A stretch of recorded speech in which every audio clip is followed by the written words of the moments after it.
Woodward Sports Network, let's go! Good morning to you. Welcome to the Morning Woodward Show right here on the Woodward Sports Network, Detroit's all-digital sports network. My name is Stick. Beautiful day out today. No snow. We didn't wake up to snow, so I think that's a positive start to the day. And let's introduce everybody on the show. To my right. What up, though? It's Corey. And to my left, Joey, good morning. Joey looking crispy today in a nice little button-up. He did not want to be shown up by Adam like he was yesterday, so Joey's looking nice today. Got a cute date tonight. Do you? Yep. Nice. Good for you, man. Does your fiance know? No, don't tell her. Okay. Let's see. We got Alex making sure we sound good and look good over in producer land. Adam and Fish are here as well as intern Joe, making sure he's responding and commenting on social media for you guys. And thank you guys for being a part of the conversation and dropping your names, dropping your comments, and just pretty much telling us what we're doing and doing wrong, too. I appreciate that. You got to keep it real always. You can't just say what you like about the show. You got to rip on us, too. Yeah, so good morning to you. Let's get into the show. We got a lot of stuff coming up today. Terry Foster's going to be here at 9 a.m. Fish is excited about that. He's over there pumping his fist right now. We got some other big things to talk about. Justin Fields having epilepsy, how that's going to affect his draft status. And, of course, the Detroit Lions picking number 7 as of now, because we don't know if there's going to be a trade on draft day. But what I want to do is go take a look at the best number 7 picks that have happened in the NFL draft. And when I say this, I don't mean of all time, because I'm not going back to 1947. We just can't do that. In recent years, let's do. Otto Graham may have been great, but he's not going to make my list if he was drafted at number 7 because there was only 10 teams in the league, and it was a completely different game back then. Respect to the old-timers who made the game what it is, but I want to talk about modern-day players. Is that all right, guys? I'm fine with that. So if anybody in the chat is like, oh, my God, Bill Kersey from 1957 is the best number 7, he may be. But, we're talking 80s and up here. Have that conversation with Tom Masway, 3 to 5 on the hook. You could call him 3 to 5 on the hook. And if you want to get in on this conversation, you could call us, too. 313-552-6322. So let's get into it. The best number 7 NFL picks of all time. Before we do this, yeah, how would you rank this so far draft class thus far? This class? Yes. Would you put this class at a higher level than other years? Ooh, no. I don't know why. I feel like there's a lot of talent in this draft, especially the first, 10 or so picks. Yeah, I would say it is top-heavy for sure. The first 7 players off the board are going to be impact players, but we've seen that before. I think this is just so hyped up because 4 of those are quarterbacks. Yeah. Normally it's, like Joe Thomas is the number 1 overall pick. It's a lineman, but it's not as sexy as, Trevor Lawrence is going to change the franchise. And maybe that's why we feel that way this year, because it's all specialty position players that people actually give a shit about. Yeah, it's a little bit more fun in that aspect. Right. So let's get into the list. I got at number 5, even though he was just drafted in 2018, I put Josh Allen on this list at number 5. He was drafted number 7 overall, 2018 by the Buffalo Bills. And already he's had a decent career, taking that team, kind of reversing the fortunes of the franchise, taking them to some playoff games early. And, so Josh Allen, to me, goes on the list at number 5. I have no problem with that. That's about where I have him. I mean, he needs – I think over time he can go a little bit higher, probably as high as maybe 3, 2. Never really know. But as of right now, he was definitely 5. Yeah. And that's what I love because look at this throw. Jesus. People often rip on like a Trey Lance, for example, coming out of North Dakota State. And you look at him coming out of Wyoming and being that high. I love how you guys both sipping water on I that know. Alex caught us on the tri-cam, We're supposed to be smooth and drink water when the camera's not on you. We're both sipping at the same time. But I love that, like a guy coming number 7 so high. What quarterback was he, like the 2nd or 3rd in that draft? I believe he was 3rd, yeah. And coming from Wyoming, it just shows that these schools that aren't so high on the radar are producing great elite talent like that. Yeah, and that's what you like to see, you know. And I thought it was a great draft pick by the Bills. My turn to drink water. Yeah, Joey's turn to drink water. No, but one of my favorite videos of Josh Allen is him running at the combine. And you see him running and his arms are like flailing. Look at how this guy ran his 40. Like, oh my gosh. yeah. Looks like Mose from The Office. If you guys ever watched The Office, it's one of my favorite shows of all weird. time. He looks like he's going so slow, but he's cruising. Why does it look like, maybe it's the video quality, I'm like, it look like he has no hands. Yeah, that's just how Josh Allen runs. But then you put him on a football field, and, you know, then he's got no problem running away. I mean, he's one of the best mobile quarterbacks in the league right now. He's like a Ben Roethlisberger that can actually run. That's how I like to compare him to. And then we got another video of him actually running on the football field, which is, you know, a little bit better than arms flailing or running around. You know. They were just like they were flailing side to side. It was kind of a weird motion. And you know you train for that 40 before the combine. Like, you train with somebody that's trying to teach you how to run a better 40. I don't know. Maybe I had to go to the bathroom. Isn't that always the first thing they say, too, is like, make sure you have your arms in this tucked motion? Yeah, and like when this leg's back, this arm's up. When that leg, I don't know. I'm not a fast runner, so I never really got down with the track. But then you see like the soccer runners, like the fast-ass kids, running like this with their fingers down like that. That's when you know you're fast. Right. So Josh Allen coming in at number 5 on this list, the best of all time. And we got Kenneth on the line.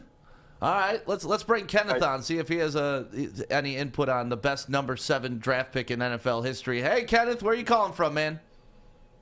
Hey, what's going on, guys? Good morning, Joey and Corey and Fish and Sick. I'm calling from Pontiac this morning.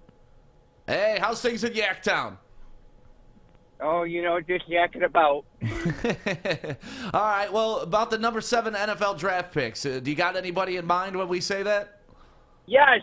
Listen, we got to protect Jared Goff's bitch ass, so we might as well get Slater as an offensive lineman because heaven forbid he breaks his other fucking thumb. That piece is getting so fucking lazy, and he's not Matthew Stafford. He's never going to be Matthew Stafford, but we need someone to protect him. Shit, you might as well put Fish on the line, too, because Fish could probably protect him better than what he's got now. Hey, what you got against Jared Goff? Why he got to be a bitch ass? Listen, Jared Goff's bitch ass broke his thumb and I plays through another game. Congratulations. Why don't you get on the fucking field and stop being a little bitch and just get the shit done? We need someone to protect him. Screw Justin Fields. You put a strobe light in front of him, he's screwed. So we need to get somebody defensively that can protect the offensive line, and that's Slater. I'm so sick of these fair-weather Lions fans thinking we're going to the playoffs because of Jared fucking Goff. So you're thinking Slater is the pick? Yeah, Slater's got to be the pick. We need an offensive lineman. Over Sewell if we're going offensive lineman at 7. We're not going to get Sewell. He's going to get picked up. Common sense ain't that common, guys. I love this guy. You can tell he's straight out of Pontiac. I can see him sitting outside right now smoking a heater. On the porch. Yeah, just calling us to give us shit. So thank you, Kenneth, for calling in, man. Do you have – the Lions have had number 7 picks in the past, and they drafted Roy Williams and Andre Ware. Do you remember those guys? No, I don't. They're unmemorable. Yes, they are, and unfortunately, that's the last time we drafted number 7. We took Roy Williams, so hopefully that's a cautionary tale to the Lions that they need to step up their game. But thanks for your call, Kenneth. We appreciate you calling in, buddy. Ah, that was great, man. Kenneth. Hey, stick a bitch ass too, Kenneth. Kenneth's off the line. I hung up on him. Kenneth came in with that hot fire today, man. Kenneth was Kenneth crying? I think so. He got emotional. I could tell he missed Stafford for sure, but then just calling Jared Goff a bitch ass like that already. Yo, he went 0 to 100 real quick. I don't know what kind of caffeine he had that morning. I need to get some of that in this cup. Right. Ooh. Well, you know, the phone lines are open. 313-552-6322. Anywhere from Pontiac all the way to Mexico. You can call in. It's okay. We don't mind at all. Love having you a part of the conversation, even though I don't really think he understood what this conversation was all about. This, you know what? It's about the top 7, the number 7 picks of all time. Not what the Lions are picking, but I love it. I love it. Kenneth had a bad morning, and you know what? I love Kenneth. It's cool. You know, my dad's name is Kenneth. And, you know, Kenneths have bad mornings. He had his. I don't know what happened to him last night, but he sure took it out on Jared Goff. So Jared Goff, if you're watching out, you might get shanked like Adam Schweitzer does fish. Well, and what he did say makes sense, though. We do have to protect Jared Goff at all costs. If that's the route we're going, we need to get him an offensive lineman, and I wouldn't be mad at that at 7. But let's get back on track. Best number 7 picks in the NFL in like the past 40 years. Mike Evans I got coming in at number 4. Obviously, he just won his first Super Bowl with Tom Brady. He was drafted in 2014 by the Buccaneers. Number 7 overall, prototypical wide receiver, like 6'5", jumps out the gym. Here he is schooling our own Detroit Lions. Yeah, he beat our ass several times too. Like that. Corey was at that game. Yeah, that was a tough game. Mike Evans had his way with us that game. Whew, that's putting it lightly.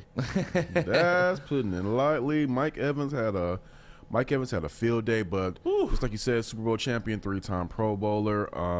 He's only 27, and he's near that 10K receiving yard rate. 10K career receiving yard. Right now, he has 8,266, so he's gonna hit that before 30. So I mean, he's gonna end up having a great career, barring any kind of health. He's gonna probably wind up retiring somewhere with around maybe 13,000 receiving yards. Yeah, he should get there, especially if Tom Brady plays there another couple years. Yeah. I mean, he was already in that offense with Jameis Winston putting up 5,000 yards, and we discussed it before this season. Like, if Jameis Winston can put up 5,000, Tom Brady's going to come damn near it, and he did, so the production's going to be there. I mean, Mike Evans, the sky's the limit for this guy. He's always got 61 touchdowns, 532 catches. So to me, he's number 4 on this list. But by the end of his career, he could be all the way at maybe number 2. I don't think anybody's going to knock off the number 1. No, I mean, you got to think about this from Mike Evans. Each season he's been in the league, he's had 1,000 yards receiving. It doesn't matter who's throwing him the ball either. Doesn't matter. Dude's a beast. Especially, like, you say, even from rookie season all the way till now? Every season. That's impressive. I mean, he had 1,000 yards against the Lions last year alone. Yeah. Didn't he have, 200 yards that day or something? You know what? Multiple touchdowns. I know that. Yeah. I two. don't know. I'm going to just say this. Every time I looked up touchdown, I'm like, all right, I'm going ahead and type a tweet. Touchdown. Damn it. I forgot, man. I just clicked on it and I forgot the game was 47-7. Oh, yeah. Yeah, it was like literally. How many yards did he have? Okay, let's do this. Over under. What are you guys saying? Over under Mike Evans that game. I will give you this. He had 10 receptions. She probably had like about $175. $175 for I'm going to Corey. go over $175. You going over? All right. Fish, what do you think? Over or under $175 for Mike Evans when the Bucks came in town and whooped our ass? Over 210. 210. Damn. Ooh, Fish going 210. The correct answer: 10 receptions, 181 yards, and 2 touchdowns. Damn, you were was right close. there. It was Damn close. near, right? You were Damn right near. there. Joey took the over. He's right there. Fish, if we were playing Price is Right game, Fish is out of this, but that's all right. That's all right. But yeah, You overbid. He had his way with us. That is for sure. Him and Gronk whooped our ass. I mean, Tom Brady, of course, has something to do with it, but it was literally every time I looked up, him or Gronk was in the end zone Yeah. or catching the ball. I'm like, come on, man. Well, let's do this. Let's take a quick break, and when we come back, we'll get to the top 3 that are on the board of the number 7 overall picks of all time, and hope the Lions cash in on someone similar to one of these 3 guys. We'll do that next on the Woodward Sports Network. Bridge Street Exchange, downtown Fenton. I'm trying to find me a shirt. Ooh, look at these swimming shorts. What are you doing over there, Stick? I'm trying to find me a drink.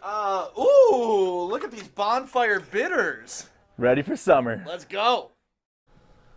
Welcome back to the Morning Woodward Show right here on the Woodward Sports Network, Detroit's all-digital sports network. Fisher, my bed's not working today. Can we not hear my beds? What is going on with that? I don't like coming back to silence. Let me close the program. Yeah, reset your program. And we'll try it again. Thank you, Fish. Love you for that, buddy. So we're up to number 3 on this list, and we're going over the top number 7 NFL draft picks of all time. Let's see if it works now, Fish. There we go. This is so much nicer. Way better. It's so awkward when there's no music. Right, especially coming out of a break, too. It's just like, hi! So yeah, number 3 on this list, and I debated if I should put this guy number 2 or number 3, but we're going to go with number 3. Sterling Sharp. 1988, he was drafted by the Green Bay Packers, but I didn't know this until I looked it up. Dude only played 7 years. Yeah.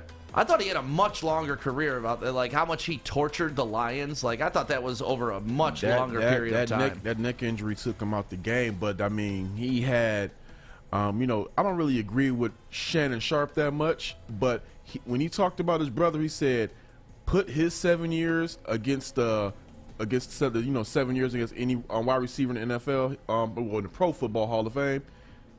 It's dominant. His 7 years in the league were a force. 5-time Pro Bowler, 3-time All-Pro, led the league in receptions 3 times and receiving touchdowns twice. If he wasn't for that injury, he would have been like probably on Jerry Rice's neck.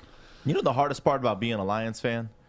Every time you pull up these great players, their highlight tapes are all against the Detroit Lions. I mean, all of them. Honestly, I used to be a kid and like watch ESPN, and they would do that, and I would think that they were purposely like just trolling us. But I pulled the highlights this morning, and when you pull up highlights and you Google them, those are the first highlights that come up. It's always the Lions getting their ass kicked, especially against the Sterling Sharp. I mean, he had his way with us for years, and then in the playoffs too. That one playoff game we had, he whooped our ass. I mean, the guy was a beast. I mean, he was one of my favorite receivers. I didn't really get to see much of his career, but at the time when I was, started watching football, I didn't like the Packers, but I liked him. Right. That makes any sense. No, I get it. There's players like that on teams that you hate. It's like, all right, I hate them, but okay. Like I hated the Jordan Bulls, but Luke Longley was my dude. I love Luke, the Australian snail, baby. Love Luke Longley. Similar stats. I pulled the same thing. 5-time Pro Bowler, first-team All-Pro, 3-time reception leader, 89, 92, and 93, 2-time touchdown leader, 92 and 94, 595 catches for 8,135 yards, Dang. which is crazy because Mike Evans has already passed him. Yeah. Isn't that crazy? And he played with Brett Favre, too. Yeah, I mean, it was a different era of football, but yeah, it's still crazy. We got Dan on the line from Waterford. He wants to talk about the best number 7 pick of all time. Let's hear him, Fish. What does he got to say? Hey, Dan, you there? Yeah, I'm here. What's going on, fellas? Hey, it's Dan Notini. Dan! How we doing, boys? Good, man. Congratulations on your new baby. Thank you. She's actually doing very well. She's sleeping through the night, and we're doing awesome. Nice. Look at you, sounding all well-rested. Right. You could I recognize actually that. am. It's really weird. I recognize that beautiful voice anywhere. So, Dan, what do you want to say about the best number 7 picks of all time? I couldn't stand this son of a bitch all through his playing career until he came to Detroit. But the number 1 has got to be Adrian Peterson. He is on the list. I can't tell you if he's number 1 or number 2, but yeah, he definitely, if we could cash in, if the Lions could get an Adrian Peterson type player at number 7, he was drafted in 2007 by the Vikings. And yeah, you hated him when he was with the Vikings? Well, all he did was he killed us every time he played us. I couldn't stand him. But as soon as he came to Detroit, of course, just like Brett Hull, you got to love the guy. Right. Yeah, no, I thought AP did, especially for $1 million. We got that dude for $1 million last year. That's when I was getting mad at my friends. Why they go and sign Adrian Peterson's old ass? I'm like, it's $1 million effing bucks. Right. It's damn near free in the NFL. Like, to us, $1 million. Yeah, all right, cool. But the NFL, it's like, oh, man, that guy's damn near working the cheapest employee we got. Hey, that was a good draft class right there, because you just mentioning that Adrian Peterson went number 7 at Oklahoma made me think, like, man, who the hell else did they have that draft class? Some good names. Are you going to tell us? Jamarcus Russell, Calvin Johnson. Jamarcus Russell? Yeah, I mean, arguably, Russell? Jamarcus Russell is probably the biggest bust of all time. But I'm saying coming out of LSU, I'm not saying right now they're successful. They got Joe Thomas on there, LaRon Landry, Ted Ginn Jr. I loved him coming out of college. Patrick Willis, Marshawn Lynch. He went 12. All right, Patrick Willis, Marshawn Lynch, everybody else, Joe Thomas, everybody else can kick rocks. I'm saying on that coming list. out of college. Like right now, you don't know how these players are going to pan out in the draft. Right, yeah. Well, Dan, you have a good day, man. Thanks for calling in. Oh, he's already gone. Love that. Dan knows when to exit the conversation. Thank you, Dan. No, it's awesome. Right when I mentioned Jamarcus Russell, he hung up the phone. Right, he was like, oh, these guys don't know what the fuck they're talking about. I'm out of here. Jamarcus Russell, you lead off. I know he went number 1 overall. I'm just going off of the list. I get that, but you could do that with any list because the reason why they had good college careers is why they're drafted in the top 10. But then Jamarcus Russell. I would just say this: any football argument, unless it's talking about biggest bust, just never mention his name. Yeah, Jamarcus Russell, bad. Remember when he made that like 70-yard throw from his knee though? Like that was part of his claim to allure. fame. Yeah, that was part of like his pre-draft workout, and it's like that's great, but when the hell are you ever gonna have to throw from your knee? Right. My uncle used to was in the Navy, so he was stationed out in California. So that's how he became a Raiders fan, a diehard Raiders fan. And when he don't like the Raiders got Jamarcus Russell, he was running up and down the house until the season started. Yeah, Russell, dude, he just was fat. I mean, let's just call it what it is. You know, the guy was just too out of shape to play in the NFL. And Raiders love bigger, faster, stronger, not bigger, fatter, stronger, and it did not work out there. So, hey man, I knew it was over when he wore his Suge Knight suit to the draft. So thank you to Dan for calling in. Yeah, AP definitely a great number 7 pick, and yes, he is number 1, putting Champ Bailey at number 2. 1999. Champ Bailey comes into the league. He ends his career with 52 interceptions, 203 pass defended, and 931 tackles. And obviously, he's related to Boss Bailey, who we had here in Detroit. But Boss was no champ. That man owes me money right there, Herman Moore. Herman Moore owes me money. Champ Bailey just stole this shit from him, too. Look at that. Just ripped that ball from him. It's clearly, when you talk about the best number 7 draft picks, I believe it is clearly Adrian Peterson. But I will say this about Champ. Champ had a longer sustained career of greatness. Than AP? Yeah, if you really look at it, like, Champ was a 12-time Pro Bowler. Like he was until his last season, Champ was good. AP had some up, he had some up and down years, and he kind of like started to fall off that cliff as he got older. Champ, like I said again, if you just look at the years, Yeah, I'm looking at him. Champ sustained his greatness for a longer period of time than AP, but AP accomplished a lot more than Champ. It's just when you look at the two positions too. I mean, from a cornerback to a running back, it's way easier to take a running back, way easier to take a wide receiver, way easier to take a quarterback because you see those stats. But I mean, when you look at him, I mean, to be one of the best quarterbacks in the NFL, if not the best cornerback in the NFL for that many years consistently, I mean, that definitely, I agree with you, Corey. Yeah, he kind of fell off a little bit at the end of his career. It looks like he was averaging between like 55 and 70 tackles early on, and then at the end it was like 41, 31, 61. Yeah. So not all bad, but yeah, Champ Bailey, if you could get a guy of that caliber at number 7, you're winning. Him You're off doing that all right. cornerback blitz was the best. But Yeah. man, AP though I don't think any player had a better comeback year than AP. No. I mean, dude came back from injury and won MVP Offensive Player of the Year. And didn't he do 2,000 that year too? 2,097 yards. 2,000 on a comeback, man. And the thing is, people were talking about he may not run again. Never play again. And okay. Well, you look at his rookie year. Like, what would you do as a Lions fan if we had a rookie come in and put up 1,341 yards, averaging 5.6 a carry and 12 TDs? I guess I do photography on the side.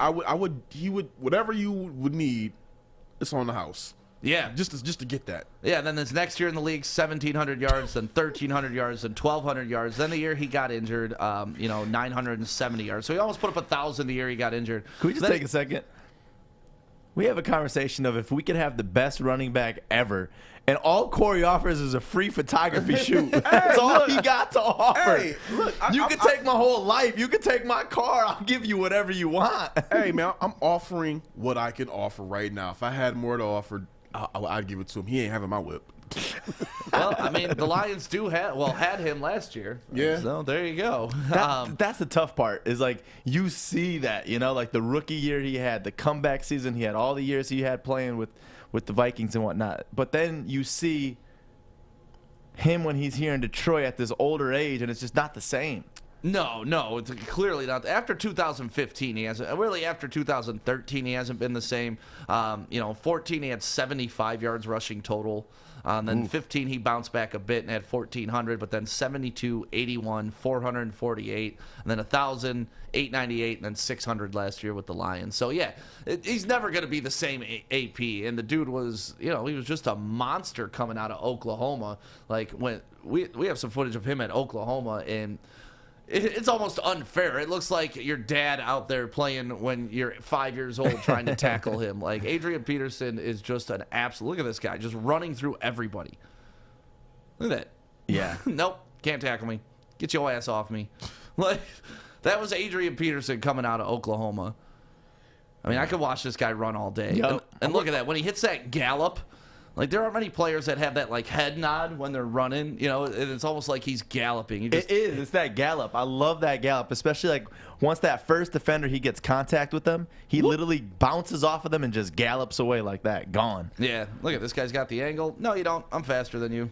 I remember AP said he wants to play for a contender next season. Do you see guys see him landing with one? He's a free agent right now. Where? I guess. That's what I'm trying to figure Tampa? out. I don't think Fill in for Leonard Fournette? Yeah, I mean, I don't think they need him.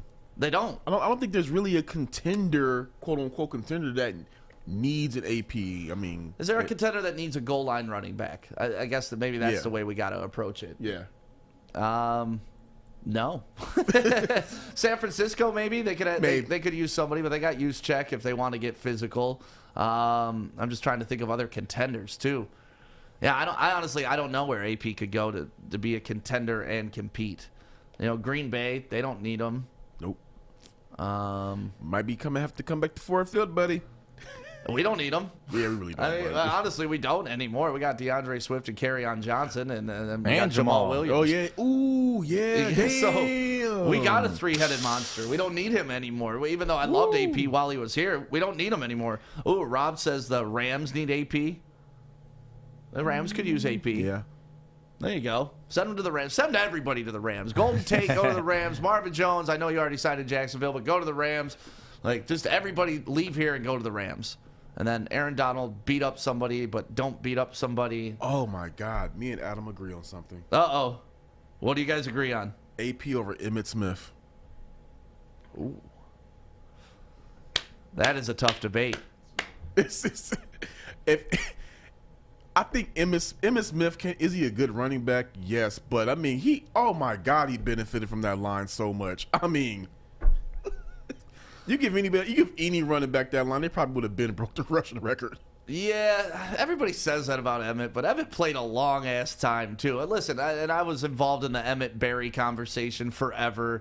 If you put Barry behind that offensive line, but, the Lions' offensive line when Barry was playing wasn't trash. Kevin Glover was good, Lomas Brown was a Pro Bowler. He had some pieces in front, but, yeah, Leon Lett and those boys, different breed. I think a lot of people underrate Barry's line just because of how freaking dominant he was. Oh, and just because of how many negative runs Barry has. Don't forget, Barry led the league in negative rushes. And then you look at his playoff stats, he ran negatively a lot. So as much as you love Barry juking behind the line of scrimmage, it cost us in many situations too. Yeah. But you take the good, you take the bad. Then you got Barry Sanders. I don't know. I think I'm one of the only Lions fans that isn't enamored by Barry Sanders. It's a few that are mixed by him. They respect him as one of the greatest running backs, or if not the greatest running back. But at the same time, they still have a sour taste in their mouth about how he left Detroit. So you can be able to appreciate his greatness, but at the same time, kind of F you at the same time. Yeah. So Barry, I'm glad he's a part of the organization again, but unceremoniously sent a fax from Europe. I'll never get over that during training camp too. Not even before the end of the. All right, we'll not get into that. We were talking about the number 7 overall picks of all time.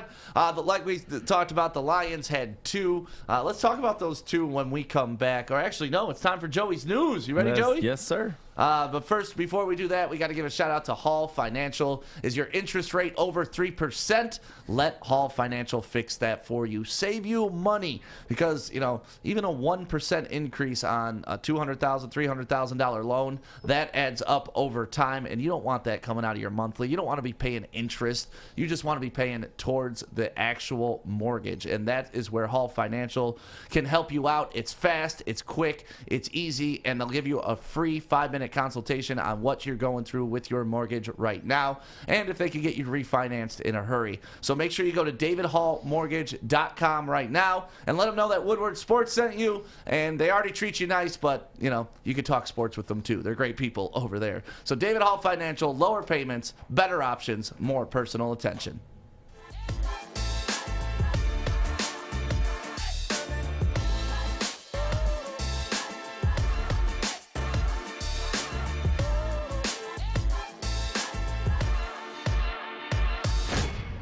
Good morning, everyone. Extra, extra, read all about it. Let's get into Joey's news. Let's go. The Detroit Pistons fall to the Dallas Mavs last night, 127-117, but Mason Plumlee had one hell of a game. 13 points, 16 rebounds, and my favorite stat every game about him is them stats. 7 assists. Dude's the man. He is the man. He's the man that's not going to be here next season, but he's the man.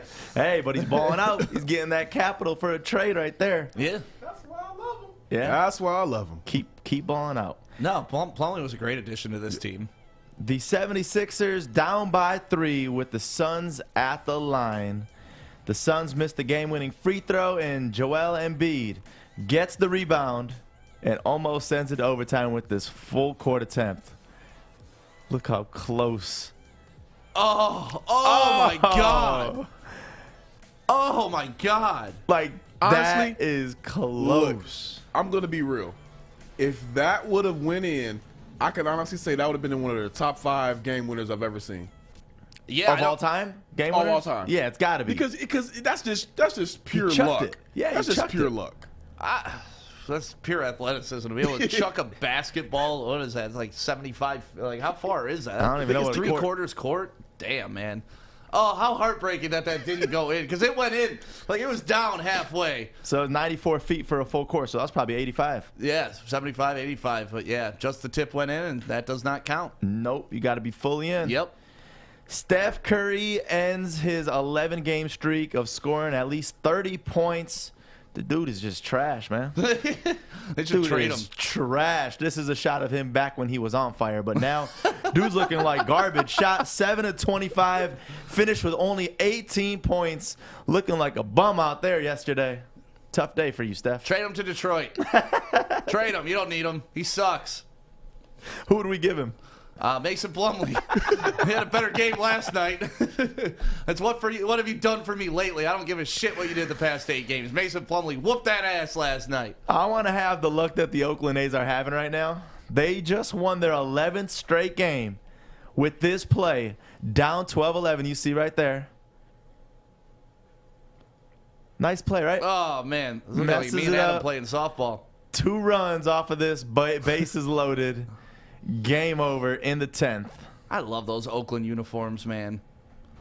It's really because my best friend Wellington, his older brother Brent, who has passed away, rest in peace, Brent, but he used to play for this Federation team. It was called the Oakland, like for Oakland County, Oakland A's. And they used the had colors? exact replica uniforms. And when Wellington and I were like 10 years old, they were like 14, 15, 16. We'd always look at them as gods. And they were a great team. They're always winning tournaments. And I don't know if that's why I love the Oakland A's uniforms so much, but whenever I see that like crisp green with the nice yellow, I love that look, man. Love it. Those are clean uniforms. Yeah. Shout out to the Andres family. The Tigers split the doubleheader against the Pirates, losing the first game by 1 and winning the second 5-2. And Baду sliding at second base with Goodrum headed back to home plate on this play right here. and they face the Pirates again today at 1:10. So think about how much baseball. 2 7-inning games yesterday, and then another game at 1. Yeah, what happened there? Did he pull a hammy? It looked like he either pulled a hammy or his just balls were itching. Yeah, it's probably the balls were itchy because he looks like he's fine. Can you play that back real quick, Alex? Him crossing the plate? Yeah, I want to see, because was he holding his hammy or was he just adjusting? Ooh, his groin. That's groin. You never like the pulled groin on the field. You do not. After the games when you get your groin pulled. So it's going to be a big conversation that we have. A lot of questions about Justin Fields and why he seems to be dropping on the draft list right now. But yesterday it came out that he has been battling a neurological disorder. He has epilepsy, which could result in seizures. There hasn't really been many signs or any signs because he is on medication, but it's been something that he's been battling for a little while. And it's similar to what Tiki Barber faced and a couple other players. So it shows that it's not something that affects you until it really does affect you. But, I mean, there's a lot of things that could lead to a seizure, so it's scary. Right. All I'm thinking about is, like, if he ever was fortunate enough to make a Super Bowl, and, you know, that kickoff when all the lights are flashing and everything's going nuts, would it just, like, shut him down for the rest of the game? I mean, they got this obviously controlled with the medication that he's on. I mean, to play at Ohio State at that high of a level and never have any issues, I mean, obviously it's in God's control, and hopefully nothing ever does happen to him. But I don't see how this could drop him on the list. Okay. Do you? Do you want to talk about that now? Or No, we'll talk about that. Okay, because that's the next topic we're talking about. Okay, so let's talk about that. Yep. The NFL has approved a rule change yesterday proposed by the Kansas City Chiefs that loosens jersey number rules. So get ready for a lot more players rocking them single digits, which I do like because why limit it, you know? Right. I'm offended that the linemen can't get these lowered one-digit numbers, but now currently it's only the kickers, punters, and quarterbacks that can wear single digits.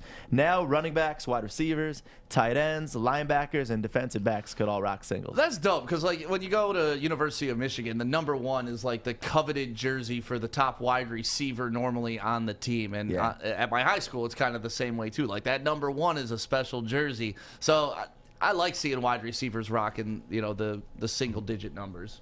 Oh, I love it. It's just something you just stick with. It just stick with you. Right. Like you said, from college, so I'm with it. You know, it's so weird when you see like how kickers and punters could be rocking them numbers, because I look at the jersey numbers as if you have those single digits, it's like a cooler looking jersey. Right. And then you're thinking of jersey sales. Not many people are buying those punter and kicker jerseys. Hell no. No, not unless you're in Detroit. You got Jason Hansen and you got Matt Prater. Yep. The Gotta Buffs, respect baby. the legends right there. Got to give them the Buffs. And look at this interesting fact. Schools with a player picked in every NFL draft. Look who's on this list. In every NFL draft? Every in the common era. NFL draft. Wow. Florida, USC, and both of our teams here, Michigan and Michigan State. That's shocking that, like, an Alabama's not on there, Clemson. I mean, I know they've been dominant just recently, but Alabama's had a strong program forever. Like, that's great to see, though. I mean, what do you go to college for? To get ready for your professional career. What do these 4 schools provide you? An option to go to your professional career. So there you go. That's a good recruiting tool if I'm Michigan or Michigan State. I'm taking that into every house. Oh, indeed. And you got to head out to downtown Fenton. That's my favorite. Is yesterday, Craig from We Are Soccer was like, I'm headed out to Fenton today because I hear so much good things about them. And I want you to go see it for yourself. Bridge Street Exchange. Go check out all of their amazing summer attire that they just brought in, and you got to just shop for yourself. It's not like a mall, no headache when you walk in. You go in, walk around the beautiful shop once, and you're going to walk out with a few items at a great price. Tell them Woodward Sports sent you to get 15% off, or if you shop online, bridgestreetexchange.com, code word WSN. Hi, I'm David Hall from Hall Financial. And at Hall Financial, we treat our clients like family. And our number 1 priority is giving each of our clients 5-star service. Our passion for 5-star service, combined with our expertise, allows us to find the best possible solution for refinancing your home loan. We take the time to focus on both the individual and the numbers. We're going to walk you through the process and close your loan in half the time of our competition. Go to davidhallmortgage.com today. Welcome back to the Morning Woodward Show on the Woodward Sports Network, Detroit's all-digital sports network. Thank you to everybody that's commenting on Facebook, YouTube, Twitter, and we are live on Twitch, so make sure you go over to Twitch and give us a subscribe there, too. And tell your friends. And tell your friends to tell their friends, because that's how this thing's going to work. And, of course, we have our app, which is available for download. It's free for you, and just go to your app store or go to Google Play, put it in your phone, and you can listen to all the shows that we have here, even our weekend programming with the We Are Soccer and the Sneaker Box, which African Caesar was on yesterday with the Hook from 3 to 5. And I love that dude, man. Like, that dude's voice is just butter. It's so good. It's just gold. He's like the Barry White of Woodward Sports. That's what I'm going to start calling him. What's up, Fish? Is your computer volume all the way up? Why? Because I don't feel like it's all the way up. No, it isn't. I was helping you out. Oh, okay. You want it up? Yeah, because I can unless you want to control it. Technical difficulties. It's not difficulties. I know what's going on. There you go. I'll just turn it off. You're not being Fish. compliant with Fish. Yeah, sorry, Fish. No, I'm just used to them Won't being... happen again, Fish. No, I'm just used to... Stop yelling at me, Get your Fish. shit right, Stick. I'm just used to them being really loud, and when I have to jack them up to like 89 billion Adam's because coming they're with not loud. I'm sending Adam to shake. Is your camera not working, Fish? The Fish camera's not Is it not working? working? Man, Oh, we wow. can't get anything right. What the hell is going on around Why here? you break your camera, Fish? I break a lot of things, so it makes sense. I like to break things. But- Let's try to get the Fish cam, because I don't think anybody wants to go a day without seeing that beautiful face. Oh, I would. So Fish, thank you for that. And so yeah, we got Terry Foster coming up at 9 o'clock. We got Adams Betts coming up at 8:50. But you mentioned it in your news, Justin Fields. It's come out that he has epilepsy, and this is something that anytime there's an NFL draft, like they poke, they prod, they find everything that, like, if your big toe is an inch shorter than it's supposed to be, it's gonna come out in the NFL draft, and it's gonna be an issue. Do you guys think this epilepsy thing is an issue, and do you think it'll hurt his draft stock at all? It shouldn't, but I can see why it would. I mean, right now, from everything I'm reading, he's been managing the epilepsy, so that's good to say that he's not, like, it's not something that's currently, hurting him. He's managing it now. I've read about a few players that have been able to outgrow it, like a Jason Snelling, Tiki Barber. There have been other players who outgrew it, but then you have somebody like Samari Rowe, who played in the NFL for about 10 years, and the season before he retired, he was diagnosed with it. So I don't know if that from my research, I didn't see if that had anything to do with him, retiring, but it's something to think about. I think with all the other questions surrounding him, that the stuff that's been floating out there, along with this new revelation, it could, I don't know if it's going to, like, significantly drop him, but maybe about a spot or two. But you look at, like, what it is in NFL players that you worry about. It's the contact. It's what injuries you can get from all the contact hits. He already made it through Ohio State. He's already faced a bunch of the best players in the country, and there's been no signs of anything. And he's on medication. It controls this, and his doctors are really confident, or else they wouldn't even let him play. If it was something that they were worried about, they wouldn't be letting him play the game. So I think this is just an excuse that owners are going to use as to why they're not going with Justin Fields in the draft. So you think it's just going to be like a justification? Yes. A justification Yes. of why they're Literally, not taking him? it's a justification. For you, Mike. As far as, like, why we didn't go this route, because, he could possibly have epilepsy and all that. And it's like, what?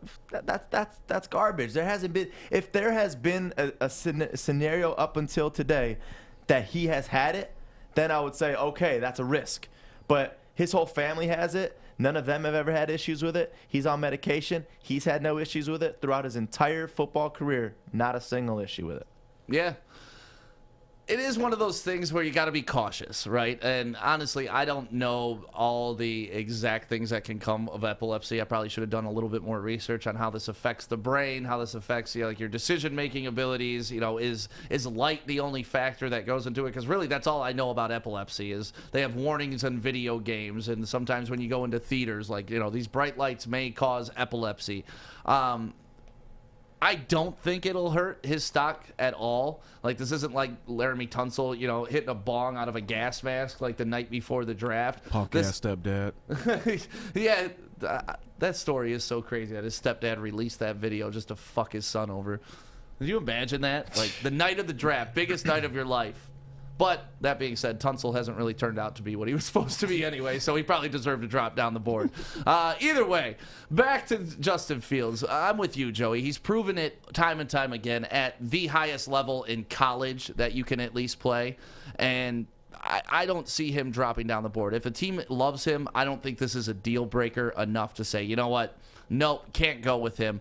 But if you're viewing him and a Zach Wilson as 1 and 1A, is this enough to just push you to the Zach Wilson side, period? No. That's where I think it will affect them. Not that somebody will totally lose faith in him, but that somebody will have a tie, and this will be the tie breaker.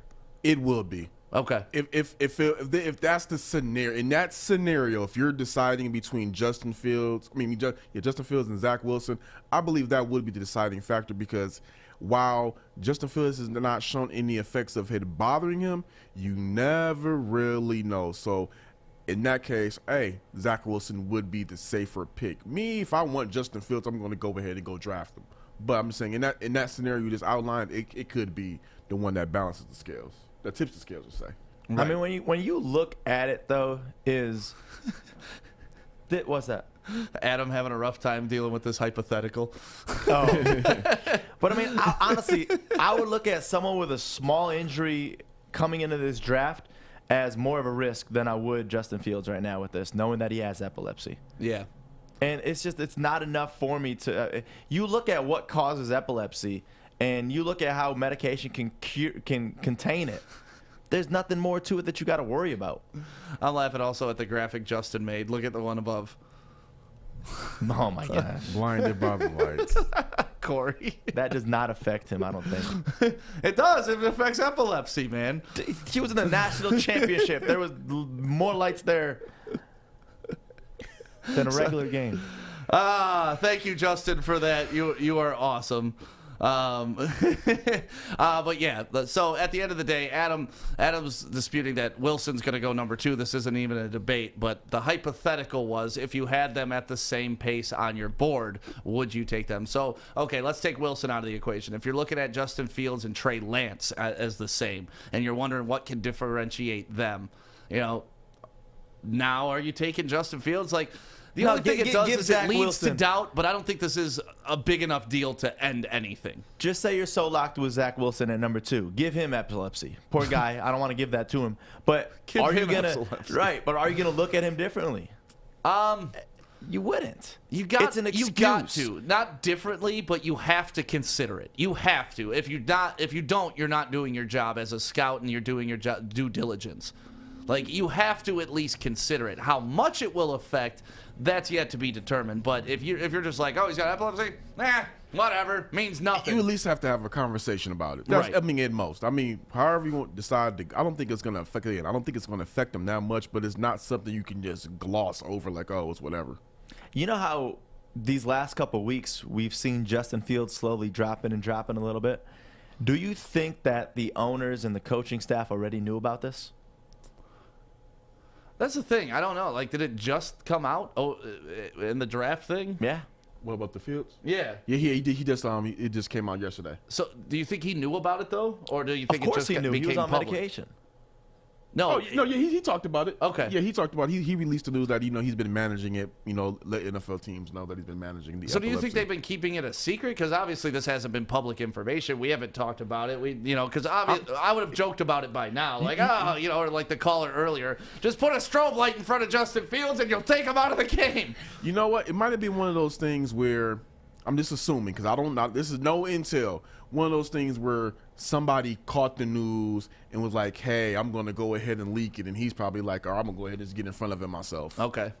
Because like you said, we haven't heard about it up until now. Right. So that's the only kind of thing I can really think about it. All right. Well, the only thing I can think about is the weekend's almost here, and 8 Mile Vodka, baby. Make sure you get it. It's available at Meijer stores right now. And Joey, We know the people that started this and created this. They're great people. They're from Detroit. They care about the city. They want to give back. And part of that is creating a wonderful business and really putting out a tremendous product that represents the city. Because honestly, I wouldn't put my name on this if it said Detroit on it and it was trash. Like, that's not something I do. I don't want to represent products like that. But this stuff is amazing. I'm a whiskey guy, and this has kind of converted me to a vodka guy. And if you don't believe me, I promise you, go try it. It's smooth as hell, and it's not like crazy expensive like the other vodkas that are just as smooth. So make sure you take advantage of it. 8 Mile Vodka, made here in Detroit, and that's where it needs to be. Support local. I'm looking to bring on another HVAC tech right now. We're recruiting 5 to 10 techs a month. We're looking to grow and expand. Every new tech we hire is from Northwestern Tech. The hands-on training is fantastic. They're always my first call. We love hiring Northwestern Tech grads. They come out trained and ready to work. Our program is only 10.5 months, and our next classes are starting soon. So why wait? I'm looking to hire a graduate of Northwestern Tech. Northwestern Tech. Northwestern Tech. Northwestern Tech. Welcome back to the Morning Woodward Show, Detroit's all-digital sports network. We are the Woodward Sports Network. My name is Stick. Joey's up here. Corey's taking a little break right now. That's because we bring Adam on to discuss his bets. It's been kind of a rough week for you, buddy. Yeah, 1-4 on Monday, and then 2-3 yesterday. Not a fun day. Yeah, but last week you were 5-0 one 5-0, day, 4-1 the whole week. You know, so it was snowing 2 days ago. That's what messed you up, Adam. There we go. Blame it on the snow. And COVID. I'll blame it on the weather, but, I mean, it's all good. Shit happens. What are you going to do? So, what do you want to talk about today? What's your bets looking like today, man? How can we bounce back from these two slow days? Like I've been saying all week, I'm going to keep taking a back seat on my hockey bets. So today I'm only going to have one in the lineup. That's probably the first time it's been like that in a while. I'm going to go with the over 5.5 between the Capitals and the Islanders. I like that game. It's actually a heavy favored number to go over, so I think that's a secure bet tonight. My second game, I'm going to move into baseball. Actually, I'll take the Dodgers to cover a 1.5 spread against the Padres. Padres are obviously missing their best player. Dodgers are 14-4, one of the most dominant teams in baseball. They just produce runs.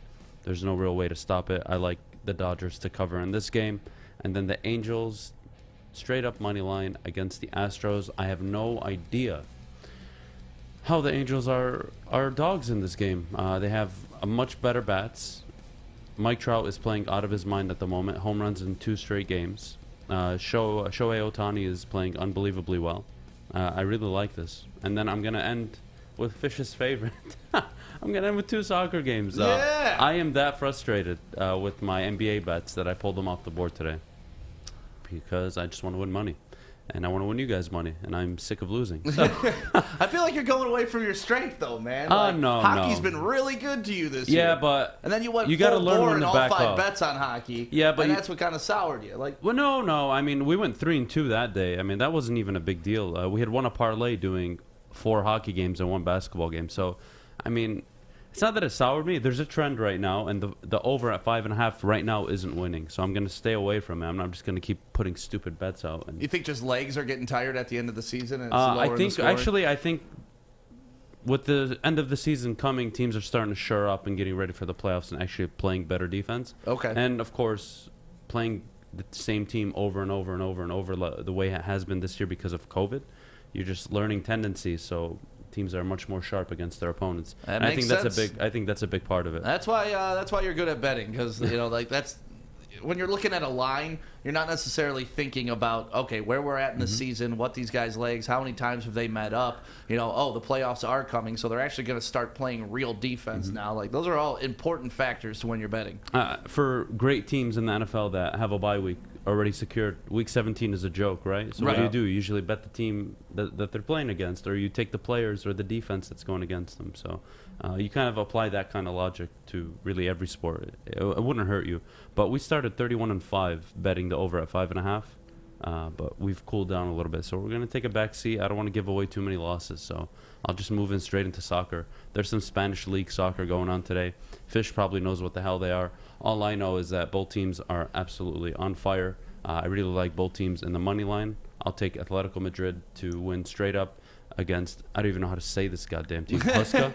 I'll just call them. I'm not even going to announce their name. Just take Atletico Madrid. Huska. Whatever they are. Huska. Now that line, I wouldn't even consider. Entourage. I wouldn't bet it straight up. I would avoid this game if you want to bet it straight up for the mere fact that's minus 243. You're going to have to put a significant amount of money to win any kind of money. It's just not worth it. But include it into your parlay. It's basically a lock, and that'll help you boost your parlay odds. And then I'll move into a game I really like, Barcelona versus Getafe. I expect Barcelona to cover a 1.5 goal spread. I think they win by more than 1 goal, and I'll take that at minus 135. Nice. What's up, Fish? What's up, Fish? I have 2 things. Number 1, you should be giving Maz some of his picks. He went 0 for 2 last night. Ouch. It's because Maz believes in betting on baseball, and that the Tigers are going to win problem. 72 games when they're not. Well, he didn't bet on baseball. He bet on Nets and Warriors last night. because he's a homer. Of course he's going to bet the Nets. And the other thing is a lot of people hate Barcelona right now because technically there's still one of the 2 teams left in the Super League. It's all good, Fish. What are you going to do? So I'm kind of shocked you picked them. I'm that not. big money. By the way, if we're going to go to Spain, I got to go to Real Madrid. I want to punch Florentino Perez's face in. All right. Well, So- Fish, Man, Just so you know. We got to get Fish Cam fixed, man. I'm Yeah. so mad you can't see his face when he's talking about wanting to punch somebody's face in. It's the Like, first time he's ever. Yeah, I've never hated a guy more than him. who is this? He's the president of Real Madrid. He keeps saying the Super League is still alive. He's the one who organized the he entire wants thing, to. He wants to subtract the game from 90 minutes because the younger audience isn't watching. So he's trying to change the game, and he says, the Super League is not bad. It's actually saving football.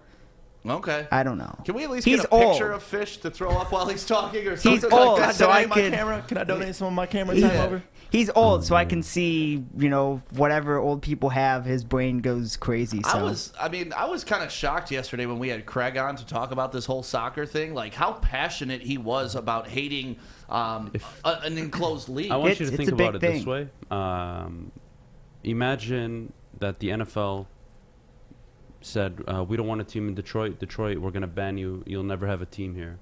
How would you guys react? You'd be pretty freaking pissed off. But from my understanding, that's not what it was. This was like the elite teams saying, hey, we're going to go play with our ball over here. Yeah. Yeah. And they're going to separate, which... To me, as an American and as a capitalist, like it's like, all right, they want to do But that, the good most- luck. Well, the product's European gonna have to countries aren't prove itself. capitalist, 1, and 2, the foundation of soccer is built on a funnel system, right? Right. No, I so get if all they that. break away, I get all it that. essentially not ruins. It doesn't ruin the sport. What it does is it financially But just impacts. for those 12 teams, I mean, aren't there 400 fucking soccer teams? Like But we're those betting are on the teams 12. we can't even Those pronounce. are the 12 biggest teams, Right, and so let you have to them play in a understand. Super League. Well, But the if they most- play in a Super League, you have to understand what happens is that European competition money that currently allows 4 of the best teams in most countries to join that competition, they would be excluded. It would be the same 12 start teams your own every year. league. No. Okay. Again, in America, it works like that. Right. It does not work like that over there. And, But I'm that's the big. understanding that, but they like these owners wanted to make it work like that. They own the team. They should have the right to do what they want with it.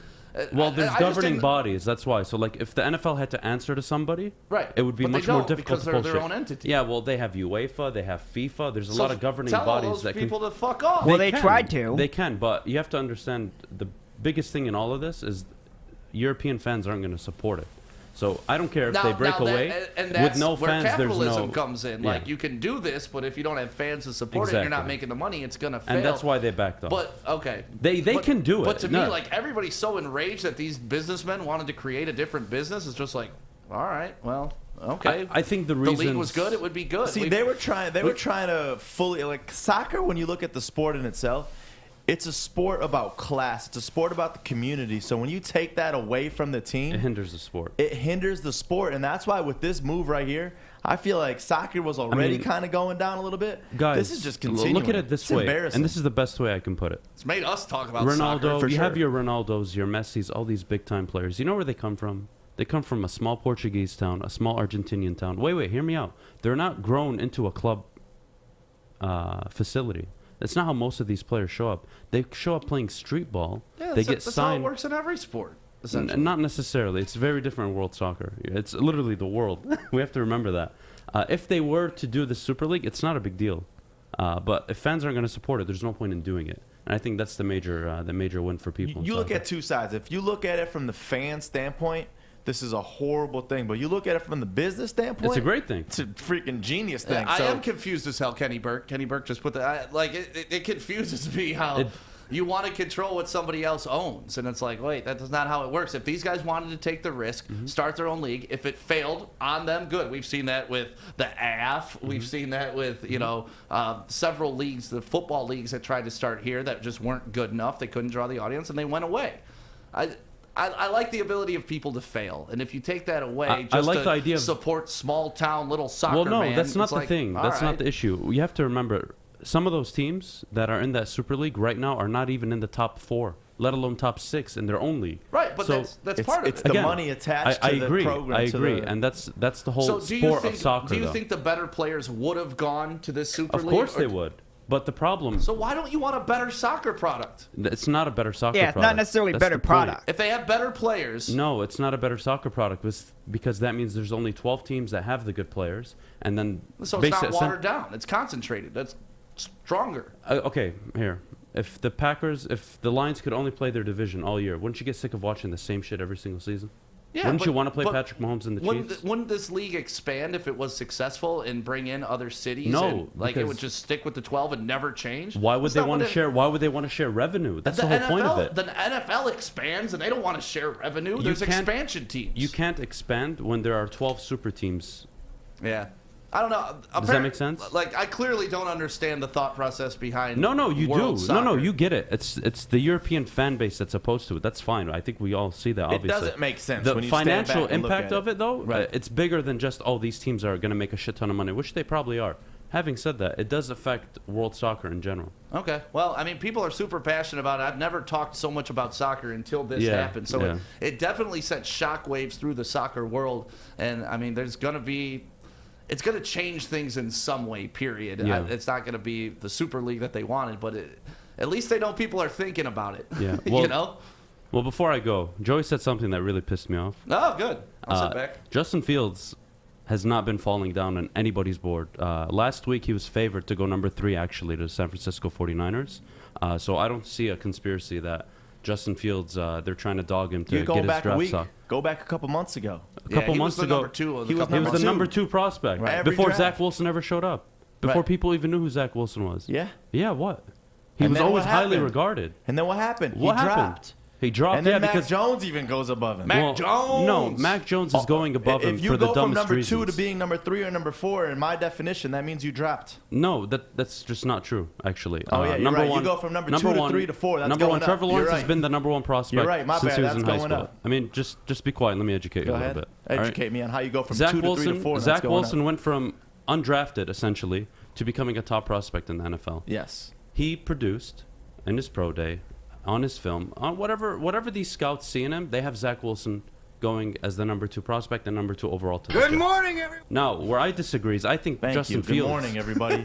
Adam's a dumbass. Good morning, yeah, everybody. Okay. Dude, Man, explain to me how I'm wrong by saying that if he's you would let me, dropping down. if you would let me talk, I could, or you could just waste my time. I'm You're explaining wasting to you our clearly. time, but go All ahead. right. I'm waiting. I mean, I'm waiting. whatever you think. You clearly don't watch film, let alone know anything about football right now, because Justin Fields, in my opinion, is the 3rd best prospect in this draft, and I actually think he has the highest character intangibles out of everybody in this draft. Having said that, he reminds me a lot of Dak Prescott.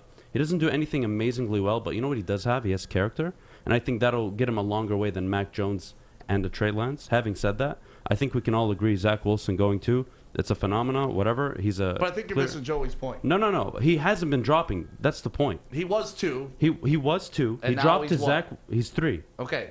But last week, If not 4. he hasn't been falling because of this conspiracy that No, this, that's not what he said. He's just saying this happens every year to every quarterback. Okay, I'm agreeing with No, that. you're not. No, you're not. Don't sit up there, call me a dumbass, and then tell me that I don't know anything. Yeah, that you're I don't know what I'm dumbass talking about. because no, all I said explain. was he's dropping on the board. No, you made a big deal about it and got your feelings hurt I did because not make he a big deal came out about with it. epilepsy. I did not and make a that big deal apparently about hurt it. his draft stock. No, it wasn't. Last week on ESPN and multiple mock drafts, he was the favorite in Vegas who put money on this shit, saying that he was going to go number 3 after his pro day because he did such a good job. And now the rumor is Mac Jones because he's essentially the quick replacement 10-11 wins that'll replace Jimmy G. I mean, I don't know. Every team has a different situation. If you could go back and redraft Lamar Jackson, would you take him in the top 5? He fell to 26 to Baltimore. But you know what Baltimore did? They believed in him, and they built a team around him, which is why he's successful right now. If a team does that around any of these quarterbacks, they'll be successful. It's You're that simple. boring me out right now. That's fine, because you're not understanding anything. All right, guys. Well, I appreciate both your opinions, Joey. I didn't know Joey had an opinion on it. Yeah, he did. He did. He said going from 2 to 3 is moving down. Wow. No, it's moving up. What a take. It's What a moving take. up. That's my Hot new take. take. What a take. Can What a I- take. Fact by Fish, 3 is lower than 2. Can I say something real quick? Sorry about the camera. We'll get it fixed. Yeah. So the European Hey, Super hey, League. Hey, let's fix. All right. We got Fish. The What the hell European was Super it? League. We can fix our technical issues after the show. Go ahead, Fish. Well, I got to put my camera, make sure I'm good. Okay. So the European Super League was going to eventually be, their goal was to have 20 teams, and it was going to be a midweek competition.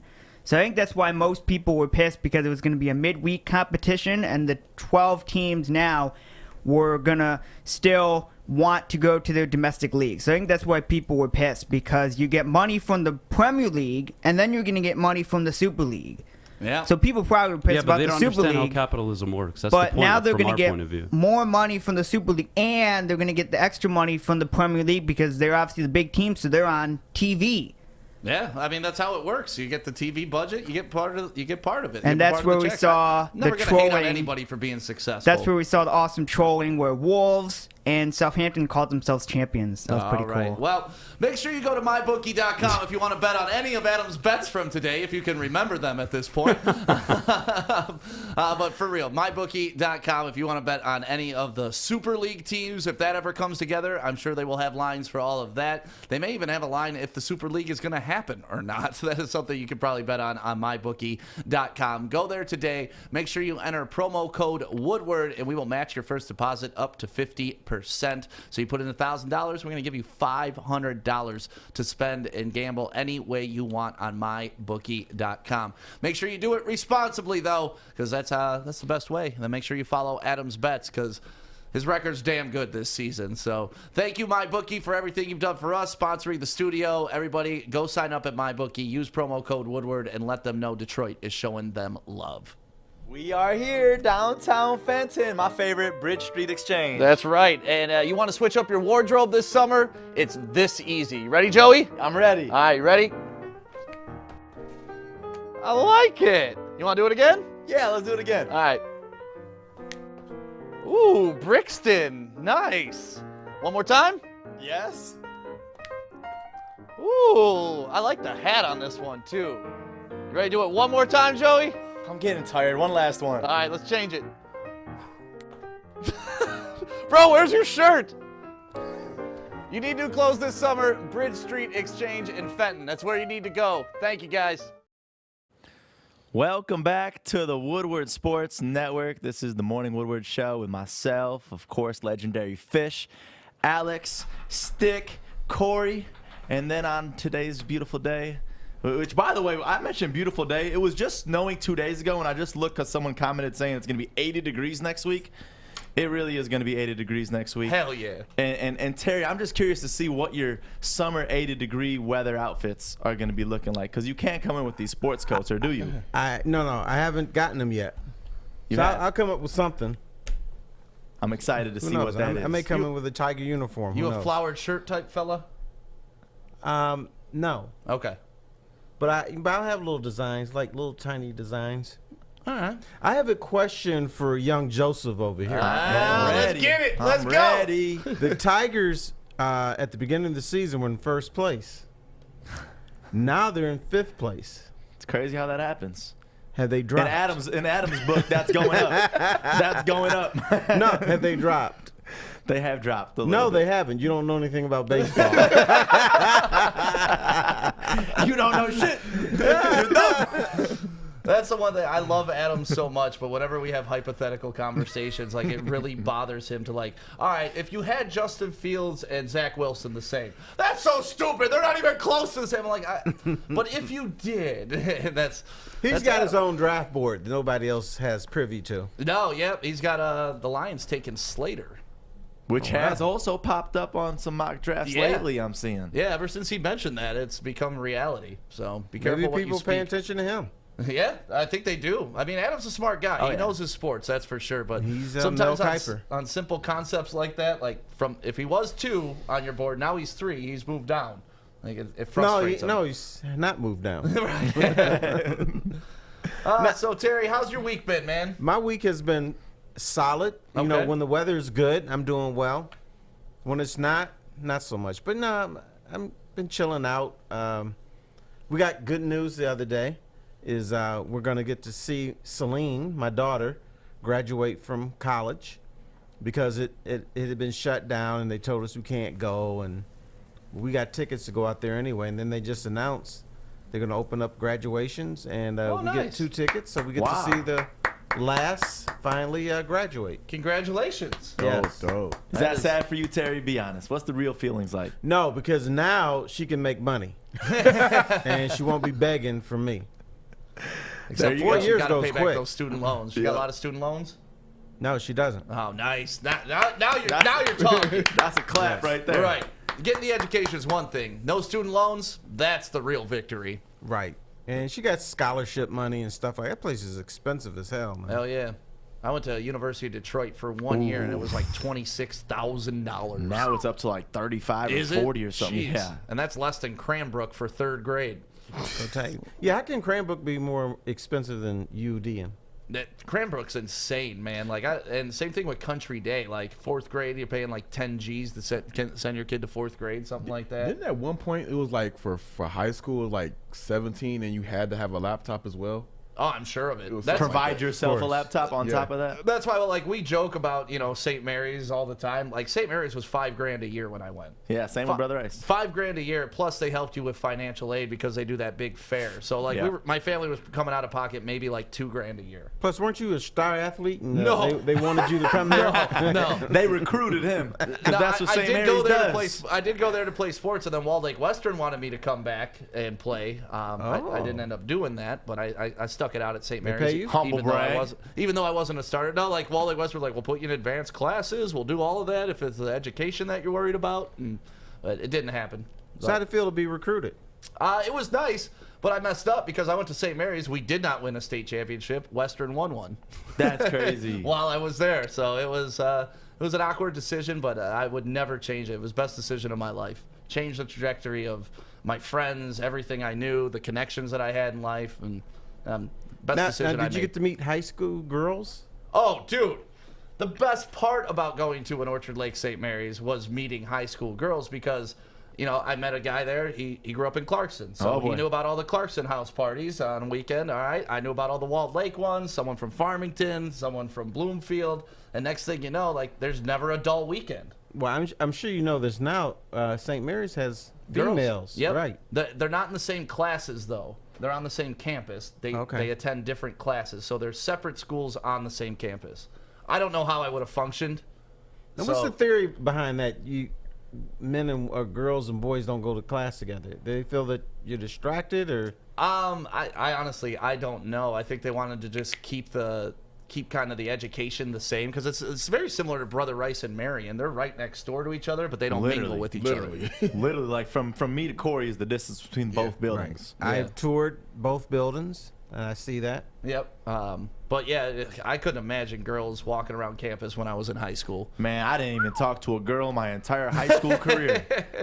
I am not even joking. Yes, sir. We believe that one. Yep. So, Terry, you brought up a bunch of stuff last night that you wanted to talk about. Anything you want to hit on first? Not really. Okay. Let's, well, I tell you what. Let's do this one because this is fun and people can participate. Think about this. Who are the 5 toughest athletes in Detroit sports history? Ooh.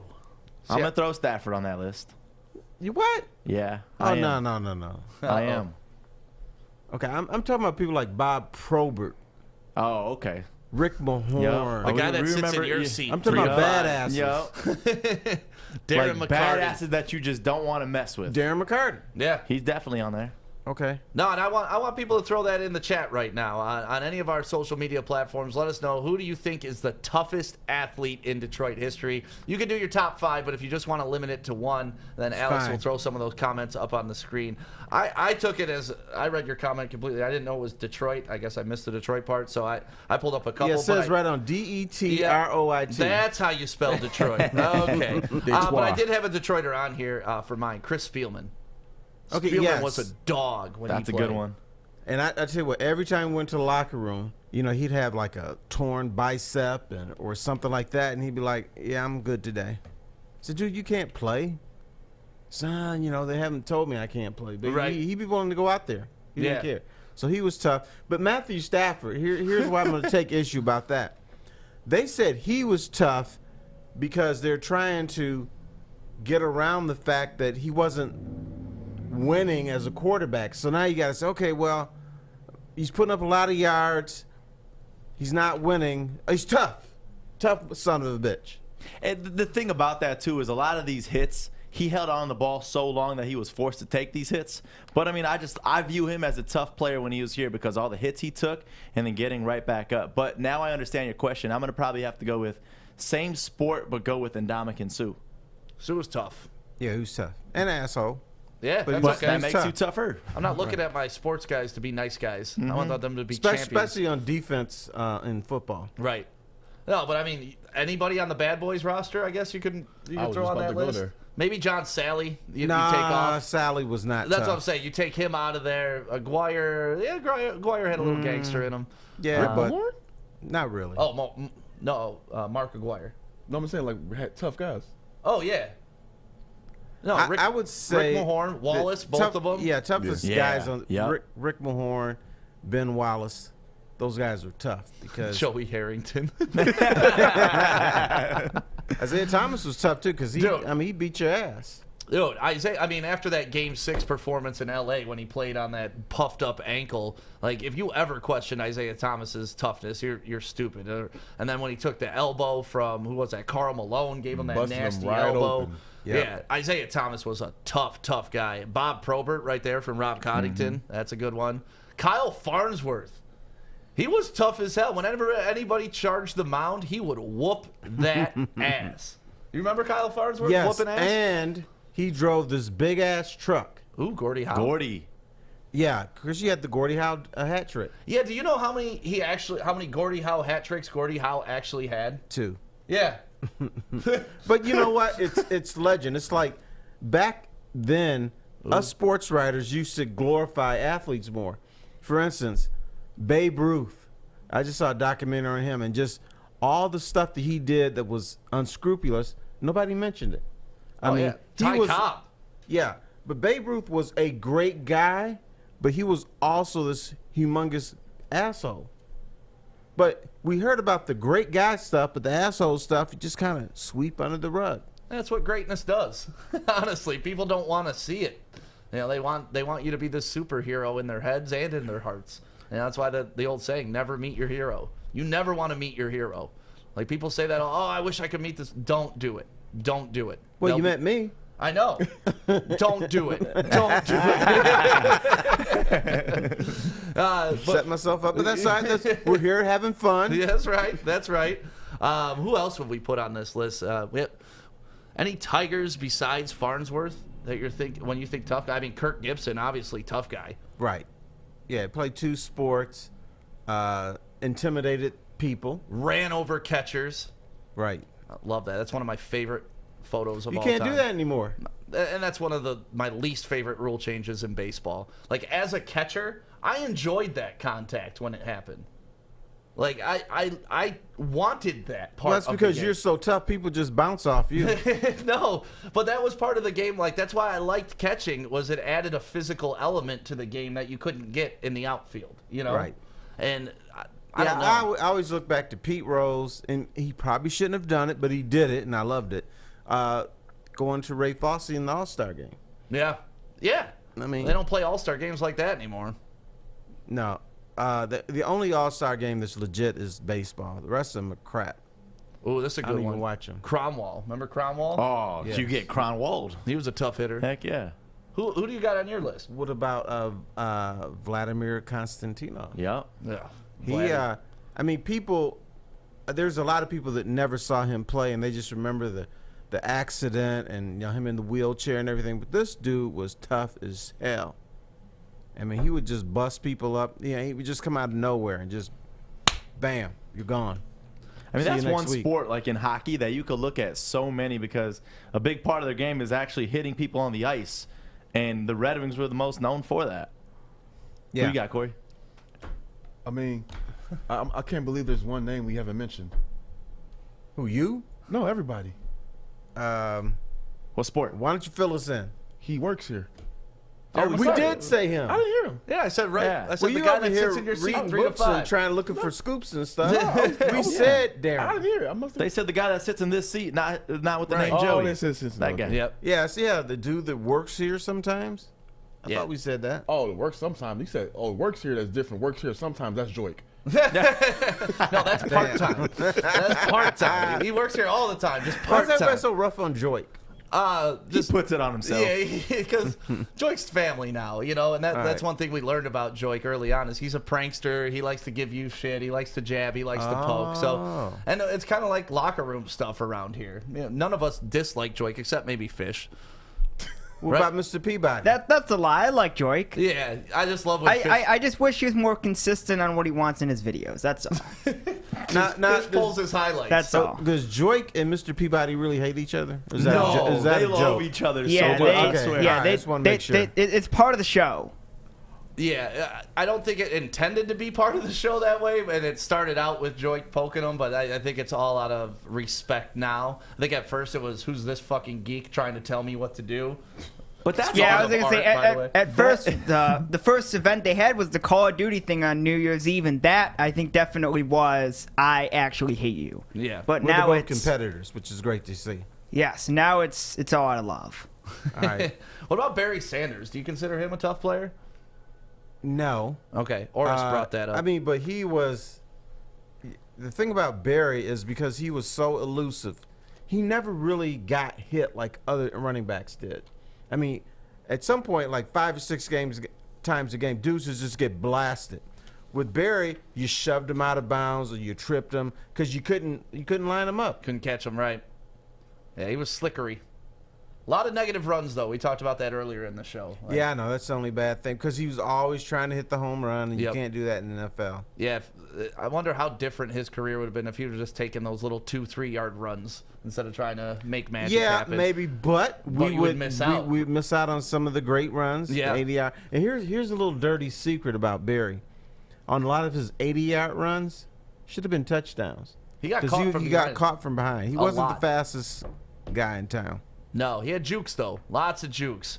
We got to give a shout out to Levels. It's a dispensary that's opening up in Ferndale, coming very soon. And they've also partnered with Green Galaxy, which we were out on Tuesday for 420 with Darren McCarty.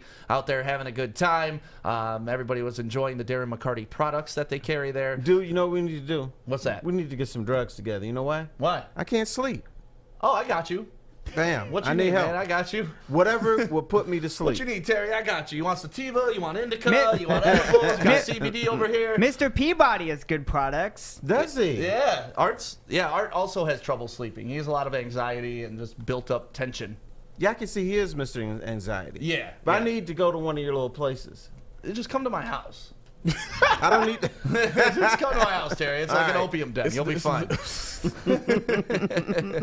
But yeah, make sure you follow Levels on Instagram. It's at Enjoy Levels. They're good people. Another great local company that's supporting us. So we want to make sure we support them, especially when they open up their doors in Ferndale. So at Enjoy Levels, make sure you go follow them today on Instagram. Well, I'm sorry, I goofed up a commercial for you. I really need something to help me sleep. Oh, no, that's a Like, perfect that's commercial. for real. Levels will be able to hook it up. All right. Let's take a break. When we come back, we got more with Terry Foster.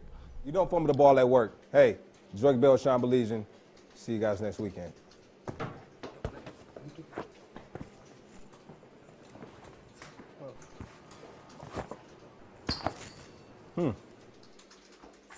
Thanks, mate. Oh, Bell's soft. Wait till it comes to New Zealand. Pour that out. In fact, I have this. Welcome back to the Morning Woodward Show right here on the Woodward Sports Network, Detroit's all-digital sports network. My name is Stick. Every Thursday about 9 a.m., the legend Terry Foster, at Terry Foster, DET on Twitter is how you want to follow this man. Glad we were able to get that situation straightened out. Thanks to you guys. Yeah, Joey, man. Joey's the man. I didn't know how to do it. I just feel like this old guy with the internet and everything. I had to come to young Joey. Hey, Joey. Nah, it's not hard at all. You just got to hit settings and then change username. It's real complicated. Brother, I didn't know that. Real complicated, Terry. That's what we're here for, Terry. And we love having you on, man, to just talk all Detroit sports. And, you know, you're such a legend in this town. And you brought up some good conversations. You've also told us that we got to expand what we talk about a little bit, too. I did say that. Yeah, because you want us to, you know, be more personal and our likes and our dislikes. So you brought up Prince.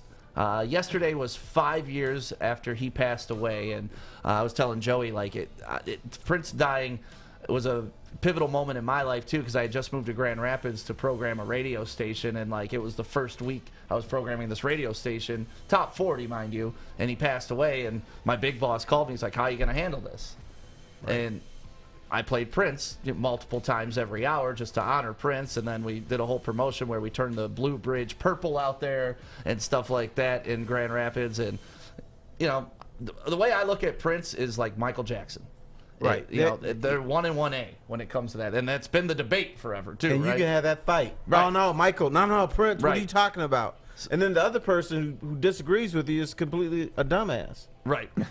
Right. No, but they're both great. In different ways, too. Prince, like, Michael was an artist, but he wasn't an instrument guy. Prince he could play every instrument you put in front of him. One of the greatest writers of all time. Like, there's just so many great things coming out of Prince. So, yeah, even as a top 40 radio station that's supposed to play pop, pop, pop Justin Bieber, we went Prince heavy that day because you had to honor the legend.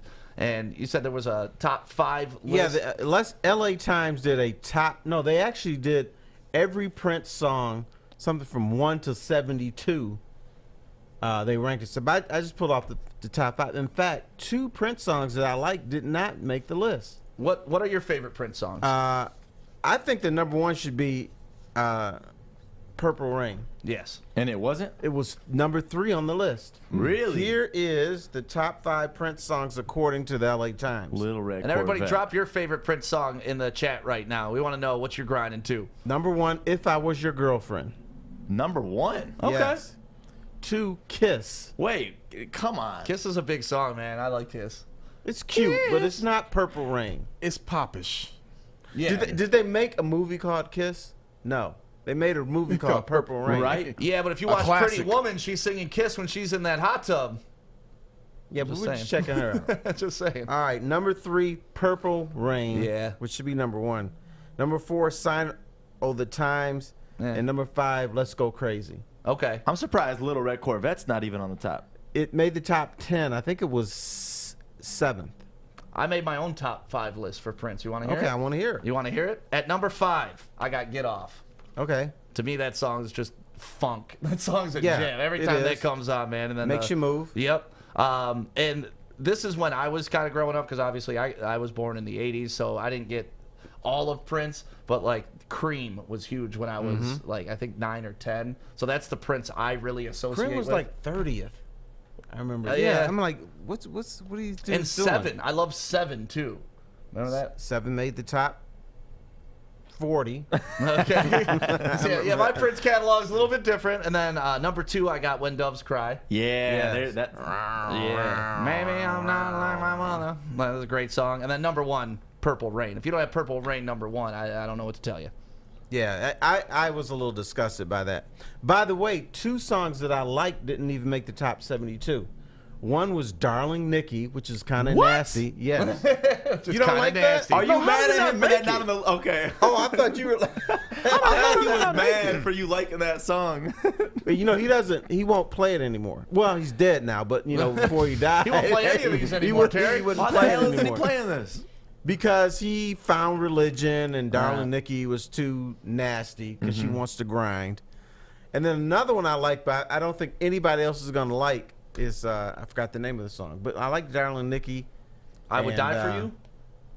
No. I love that song, I too. Will Die For You made like the top 30 list. Raspberry Beret. That was the top 10. That You was Got like the 10. Look. Yeah. I Wanna Be Your Lover. Yeah, he's got a lot of gems. That one Jams. was pretty low. Diamonds and Pearls, man. That was another good one, too. Yeah, I mean, he just kept rolling. So let us know what your favorite Prince song of all time was, because, you know, it's fun. We got 1999. We got Cream in the comments. Let's see. See, this makes I Would you Die more for You. This makes you more mad than when you're looking at an NFL mock draft and there's a pick that you're pissed Right. at. Because this is history right here. An NFL mock draft, we're gonna forget about it in a couple weeks. Literally a couple weeks. But you know what? A week from today. We are very protective of the music that we like.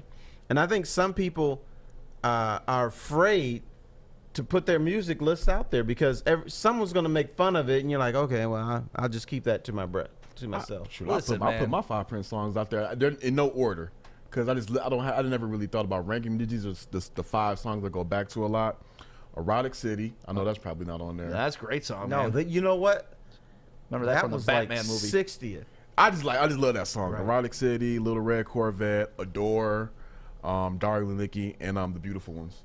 That's the one that I like. It didn't make the top 72. Now I didn't put Purple Rain just because it's too iconic to just like even rank. It's like it's automatic. How many babies Top. you think have been made to Purple Rain?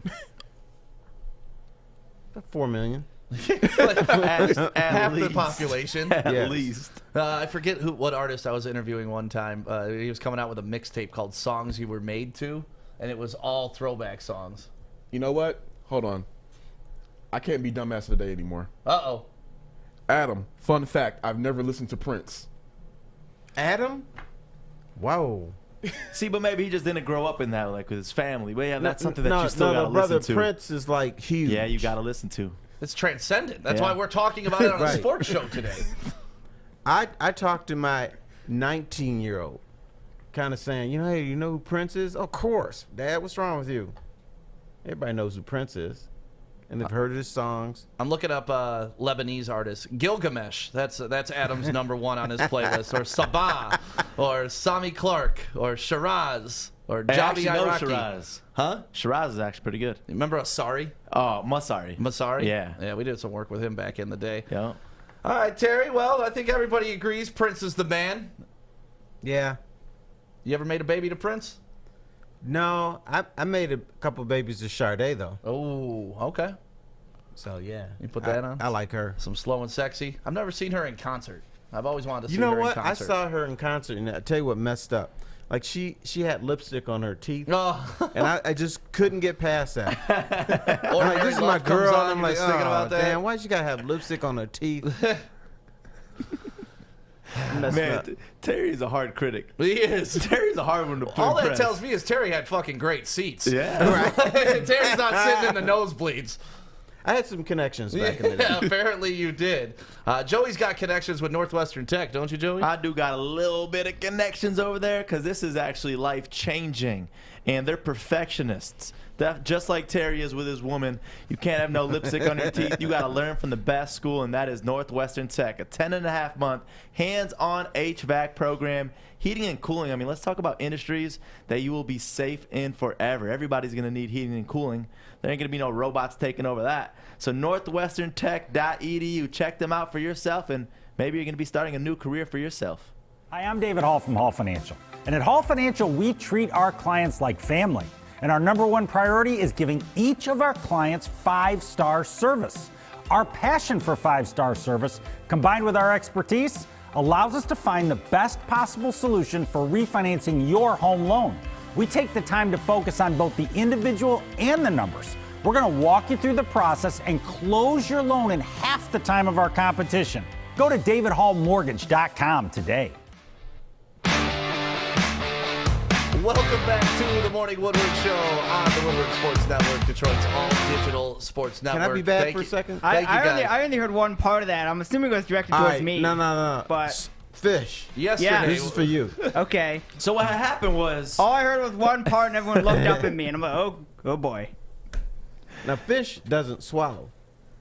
We found that out yesterday on the show. Correct. Corey has a rough time with it, too. Does he not know how to swallow, or does he just refuse to swallow?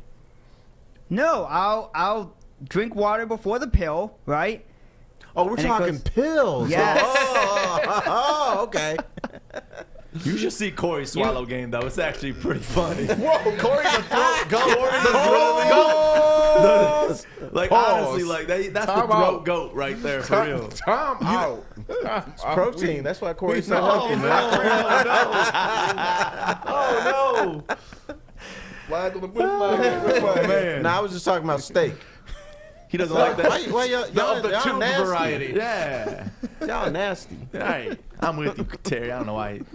So I'll put water, put the pill down, You and still then I'll trying to fail. explain it. Like 10, it'll be like 5 minutes. I'll just be swishing it around. I'll try to get it down. So I just have to take liquid medicine. Yeah. I can't deal with pills. It'd be like that sometimes. Yeah, Fish. 5 minutes is a good time. Man, wait till you get old like me, man. You have to start swallowing those pills every day. I got my little pill thing. Like I got- Oh, you got the Monday, Tuesday, Wednesday Monday, joint? Tuesday, Wednesday, Thursday, morning, afternoon, evening. Damn, you got the AM, PM too? Yeah, That AM, is a PM. stage in life. Like that. Like you reach a certain age, and I think do they just send that to you? Nah, you It's gotta a part go of your right. health No, insurance no. at that They, age. they're cheap. You can get them for $3 or $4. I used to do that with my weed. Like this is my Monday weed. This is my Tuesday weed. 0.5 here, 0.5 there. Right. And the next thing you know, oh shit, I already smoked through Saturday and it's Monday. So it didn't work out for me that way. Now you're a smoker. I thought you'd be an eater. I'm a consumer. Okay. I will smoke it. I Shoots will weed vape it. into I will drink it. I will swallow it. I will do whatever. I love the weed, man. Except for dabs. I'll hit dabs. No, never again. Yeah. You know what? I am not a weed guy. What is dabs? I've always heard the term dabs. I've never known what that is. So- don't worry about it. Yeah, they take like a concentrate, and majority of the time it's called earwax because Oh, it looks okay, like I heard of that, earwax. yep. And then you heat up it literally looks like you're fucking smoking crack. That's why I don't love dabs because you're heating up a hot thing, and then you're putting the dab on it, and then you're sucking the smoke off of it. And, I mean, it's a whole lifestyle, but it's like freebasing weed essentially. I feel so much like a square because I don't do weed. I don't like the way it smells. Really? See, Yeah. I love it. I was one of those kids that they put on Ritalin at like 9 years old. Okay. And then they transferred me over to more medications to slow me down. And then I didn't start smoking weed really till I was 18. And then I started smoking, and I got off Ritalin. I got off all these other pills, and it's benefited me in that way to where it slows me down. It makes me, because my mind is fucking crazy. If I don't slow down, I'll be talking wild as hell. That's the same with me. Like for me, it was in 2011. I was on prescription pills for anxiety. So my mom was just like, she found out. She's like, flush that shit down the toilet. In so many words. And that's what Mama said. Yeah. And ever since that 2-week withdrawal without being on the medication was horrible. But transitioning to THC has been now doing more CBD. I would never do a prescription pill for anxiety again in my life. Well, I'm willing to do an edible, some brownies or a sucker or something so I can go to sleep. I got you. But I was talking to this woman like it was about 15 years ago, and she had like a little pipe, and I just mentioned, I said, I haven't had a joint in 25 years. And like her eyes lit up. It's like, oh, really? Well, you about to have one tonight, You gonna learn motherfucker. today. I'm like, damn. So we were in a restaurant, and she said, could you come outside because I want to take a puff of my pipe, and I don't want anybody messing with me. I said, all right, I'll come out there. So I go out there, and she's got this little cute little pipe, and she puts her little weed in there, and she smokes it. And she said, you haven't had a joint in 25 years for real? You bullshit me? I said, no, I'm telling the truth. I just don't do it. So she took this big ass puff and grabbed me, and just Nothing wrong with that. No, it That's wasn't. the worst. I don't What? No, it It wasn't. smelled bad. Nah, It was. depends. See, why is it that some weed smells horrible and some actually has like an okay smell to it? Because you got trash weed. Yeah. Is that what it is? Yeah.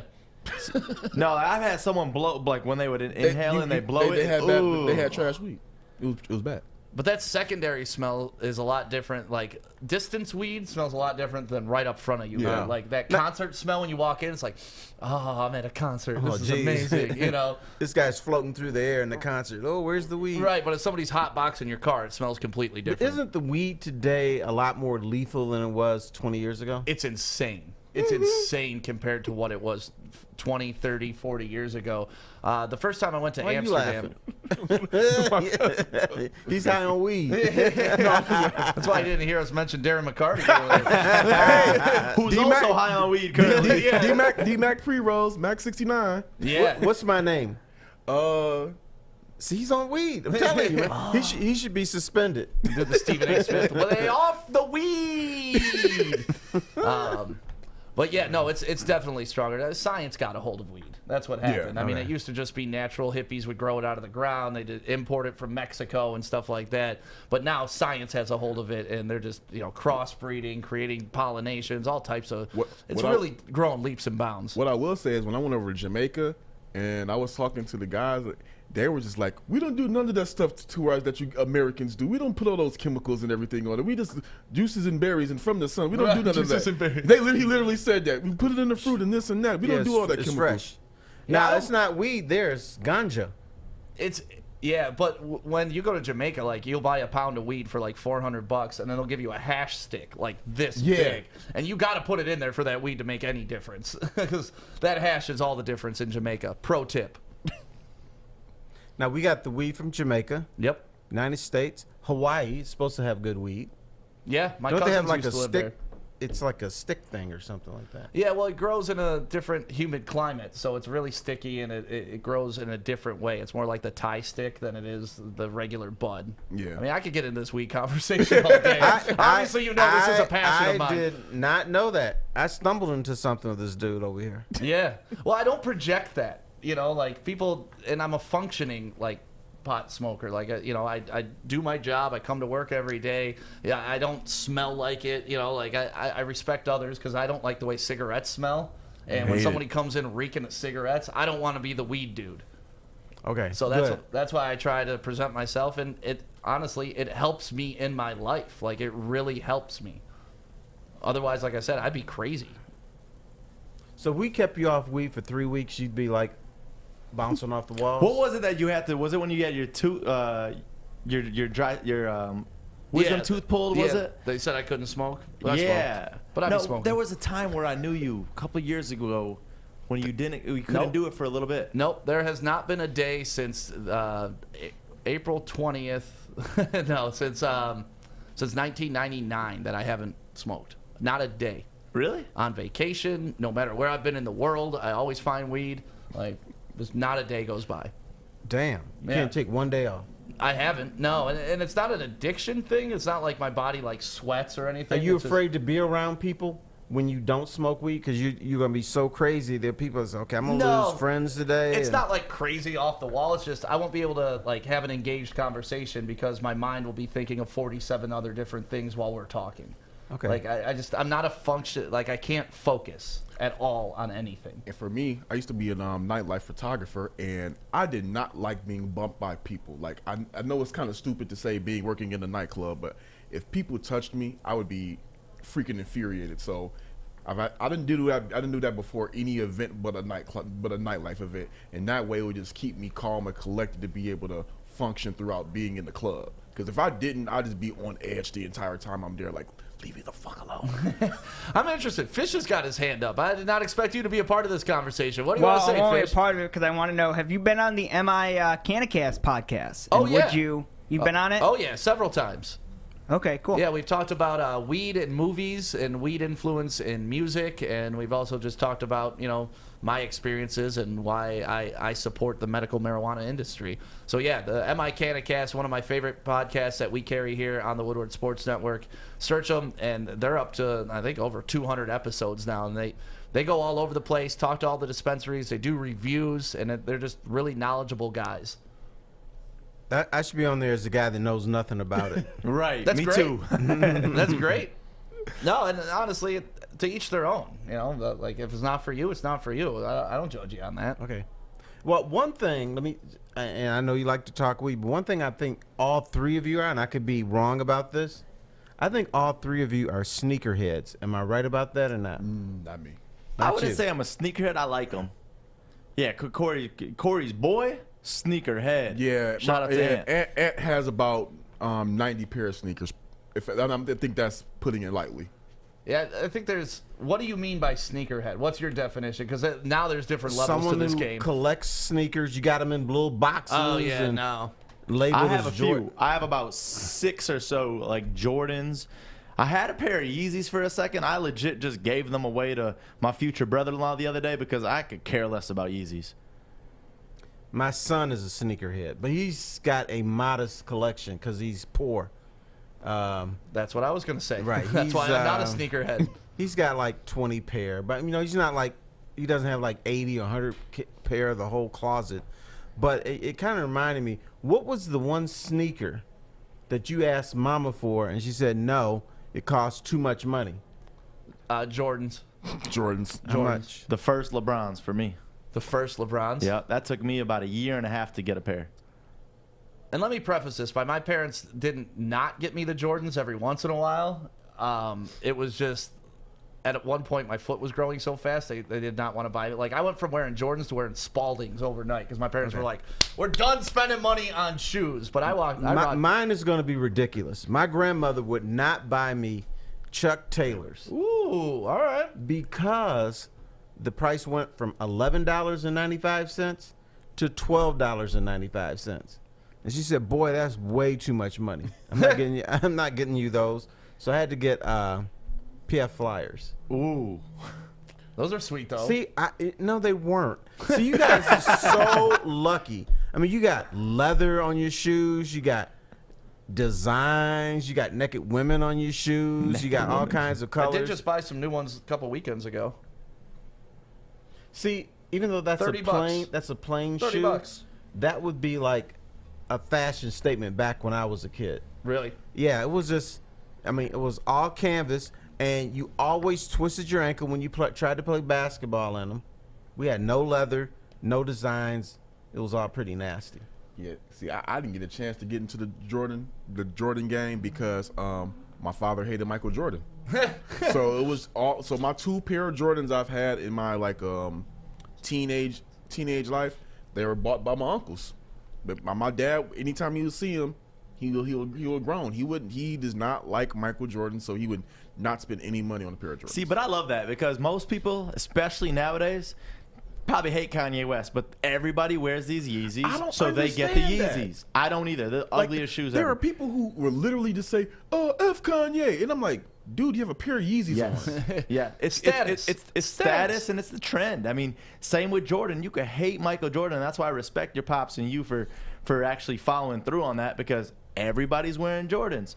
They're the coolest shoes out there. Well, obviously, Corey's making money over here because he's got on his Big Baller Brand shoes right now. Are those Big Baller Brand shoes? Hell no. I do have a Big Baller Brand hoodie. You got the black Nikes on today? Yeah. That's the I didn't Corey buy those. specials. My friend bought me those for Christmas.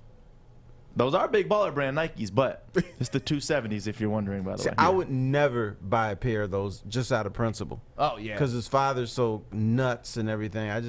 Yeah.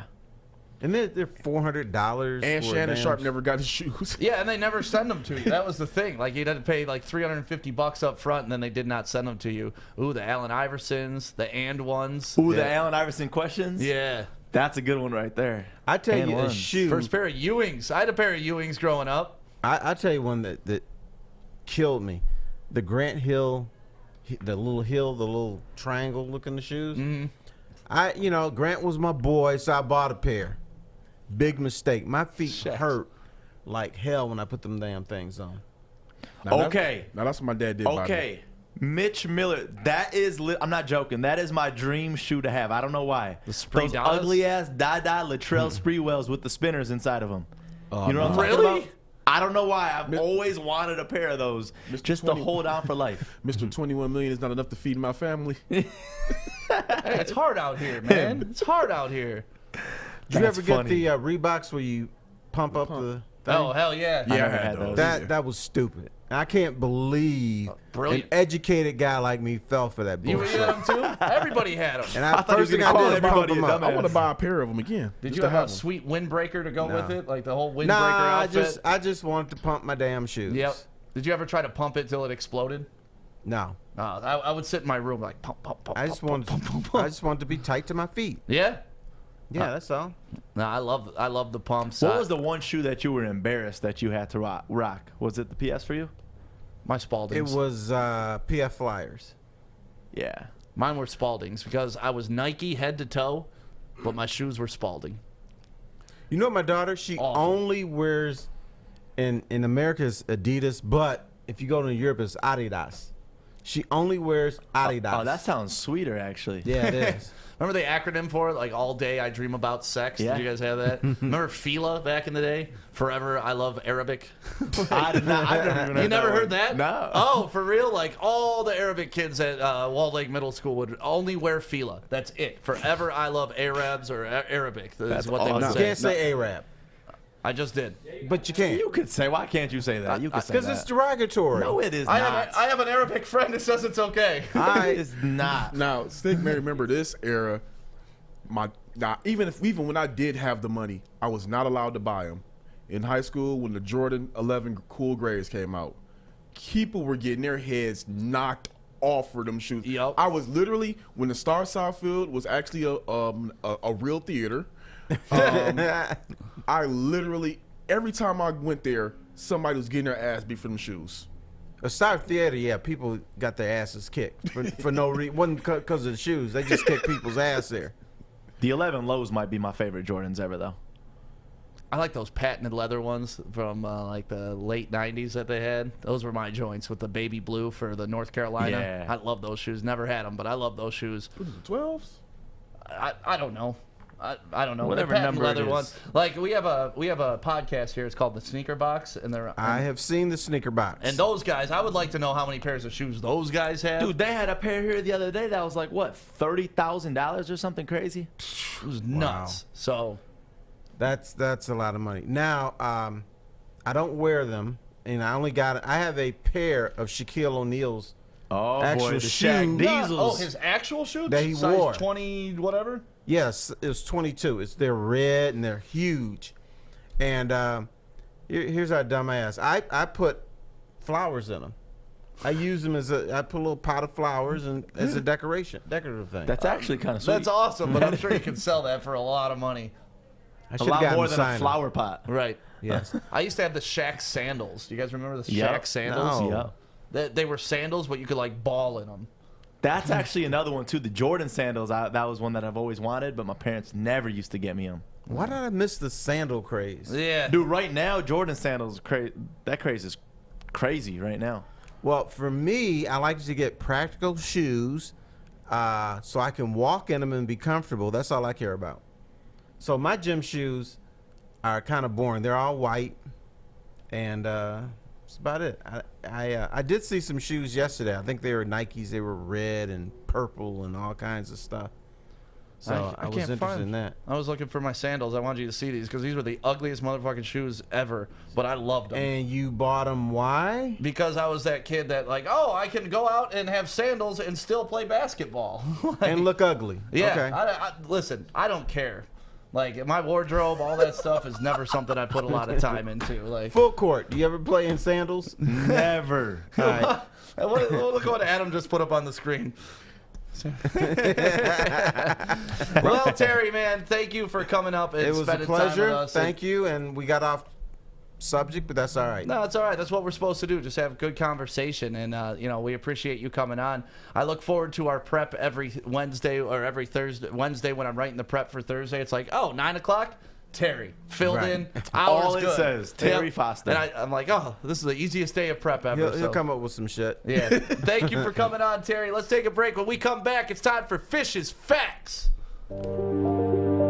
I'm looking to bring on another HVAC tech right now. We are recruiting 5 to 10 techs a month. We're looking to grow and expand. Every new tech we hire is from Northwestern Tech. The hands-on training is fantastic. They're always my first call. We love hiring Northwestern Tech grads. They come out trained and ready to work. Our program is only 10.5 months, and our next classes are starting soon. So why wait? I'm looking to hire Hire a graduate of Northwestern Tech. Northwestern Tech. Northwestern Tech. Northwestern Tech.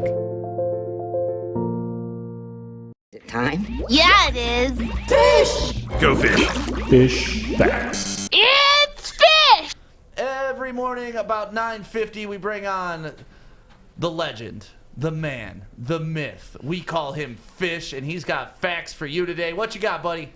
I do. It is Thursday. Tomorrow's Friday. We have a video for you, as always. And we go out to Thursday Night Football out in Sydney and Penrith, where the Panthers played the Knights this morning. And you're going to see a Panthers guy go down after nice stiff arm. Big stiff arm from the Knights. Fun fact, that'll be their only touchdown or try, as they call it, that they would score in the whole game. So they lost 24-6. That was a good play, though. But, yeah, it was a good play. The Knights are, 7-0 Penrith. Looking good, Panthers. Lost last year to the grand final. We go to basketball. You guys love Canada? Who doesn't love Canada? course, especially Olet when you're Avenue 19. changed my life. All right, I'm talking the country, not women. Andrew Wiggins. Andrew Wiggins. He got 10,000 points. And he is the second Canadian to reach that milestone. That's not the Canada we Nice. love. Who's the first? So, Steve Nash? congratulations to Canada. Is Steve Nash the first? Sure, Steve Nash. Okay. And we go to Blazers. Portland Blazers, they have a minus 20-point differential this season. They're 0-9, which is not very good, against the top 4 West teams, Jazz, Suns, Clippers, and Nuggets. And when all you do is play them, that doesn't bode well for them. Yeah, it's not going to be a good playoff look if they got to get into a series, huh? No, it is not. And we talk about the Lions and the draft. Let's talk about the Oklahoma City Thunder and the draft. They haven't won a game in April, so that's not good. They're on a 12-game losing streak. They're fifth worst record, and they have 34 draft picks in the next 7 years. How the hell did they get 34 draft picks? So, yeah, we talk about the Lions trying to beef up. Thunder have 34 draft picks in the next 7 years. There's only 3 rounds to the NBA draft, isn't there? Two. So, a lot of picks. So that they can. At most, that's 14. Oh, Jesus, how the hell did they accomplish that? Oh, they're smart. Alrighty, today is April 22nd. Boom. I sometimes forget that. April 22nd. And we go to a baseball game back in 1970, which took 18 innings. It was the Senators and the Yankees lost 2-1. And you loved that, didn't you? Yes. I'm a big fan of long games. I don't necessarily watch the whole game, but if I see a game in the 19th inning, I'll turn it on. Because it's history. It's fun. And they're ruining that. All right, we go to 1994. Tanya Harding. She sues her ex-husband $42,500 after the skating incident I'm sure everyone knows about, where who was it? She paid someone to hit Nancy Kerrigan in the knee before the Olympics, right here in Detroit too. Yeah. Why? Yeah. Yep. That's the most famous thing.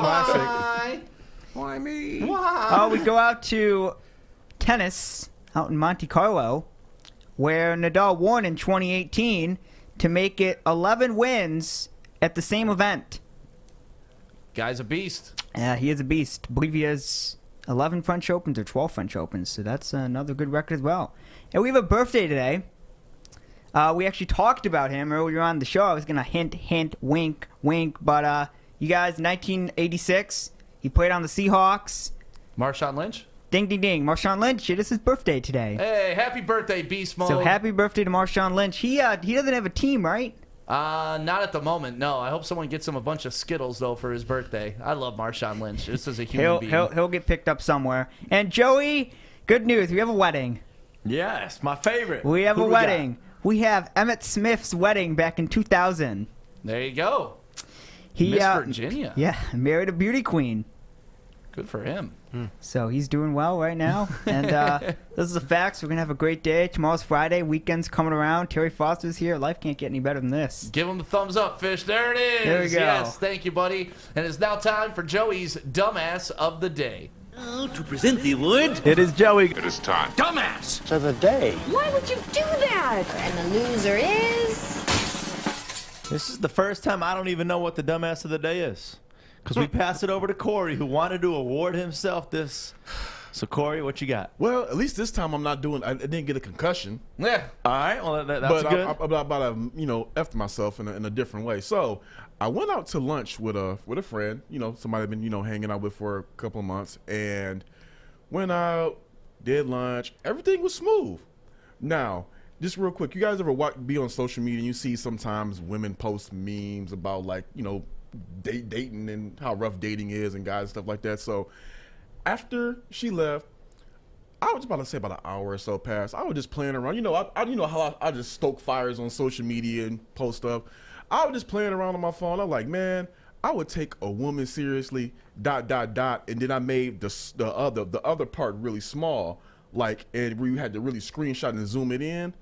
And I put, if they weren't boring as hell and stop posting those stupid memes. She screenshot it and saw it. Thought it was about her. Ouch.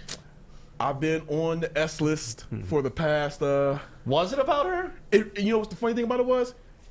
First off, it wasn't about her. Second, I forgot what the hell I put. To even Wait, talk, so to you discuss. posted this right after? Well, within an hour and a half. Oh my god! But how the hell That's she's not dumb. supposed to assume Yeah, it's so about her? you know what? It's about her. And the thing is, I was just like, Subconscious Corey I was speaking. trying to be funny, and I was like, yep, one of those times my dark sense of humor kind of put my foot in my mouth. Do you want to attack that? I'm not gonna degrade her and talk about that, but That's a yes. Yeah, it was Good luck with Degrade that. her. I think it's more degrading to say you didn't want to tap it. Oh yeah, that is more degrading. But No, I didn't want to hit that at all. Hell no. It's the best compliment I could have gotten. But yeah, I did it, and I'm just like, damn. And it honestly was not about her, but I was just trying to be a funny ass, and it bit me in the ass. Yeah, well, congratulations. You played yourself. Yeah, exactly.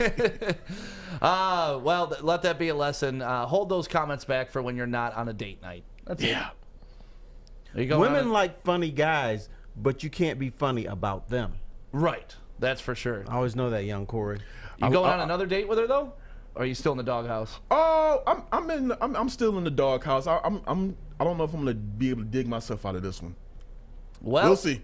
Congratulations, Corey. For the first time ever, I get to play. Second, I get to play this for you? Oh, yeah. Crank this up, Fish. Dumbass. You dumbass. There it is. Red Foreman called you a dumbass. That's all we needed for today.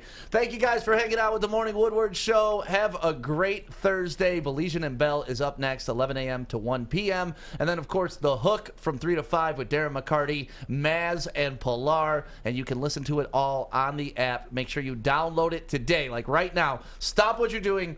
Go on your Apple Store or go to Google Play Store. Put the app in your phone and give us that 5-star review. Thank you guys so much. Have a great Thursday.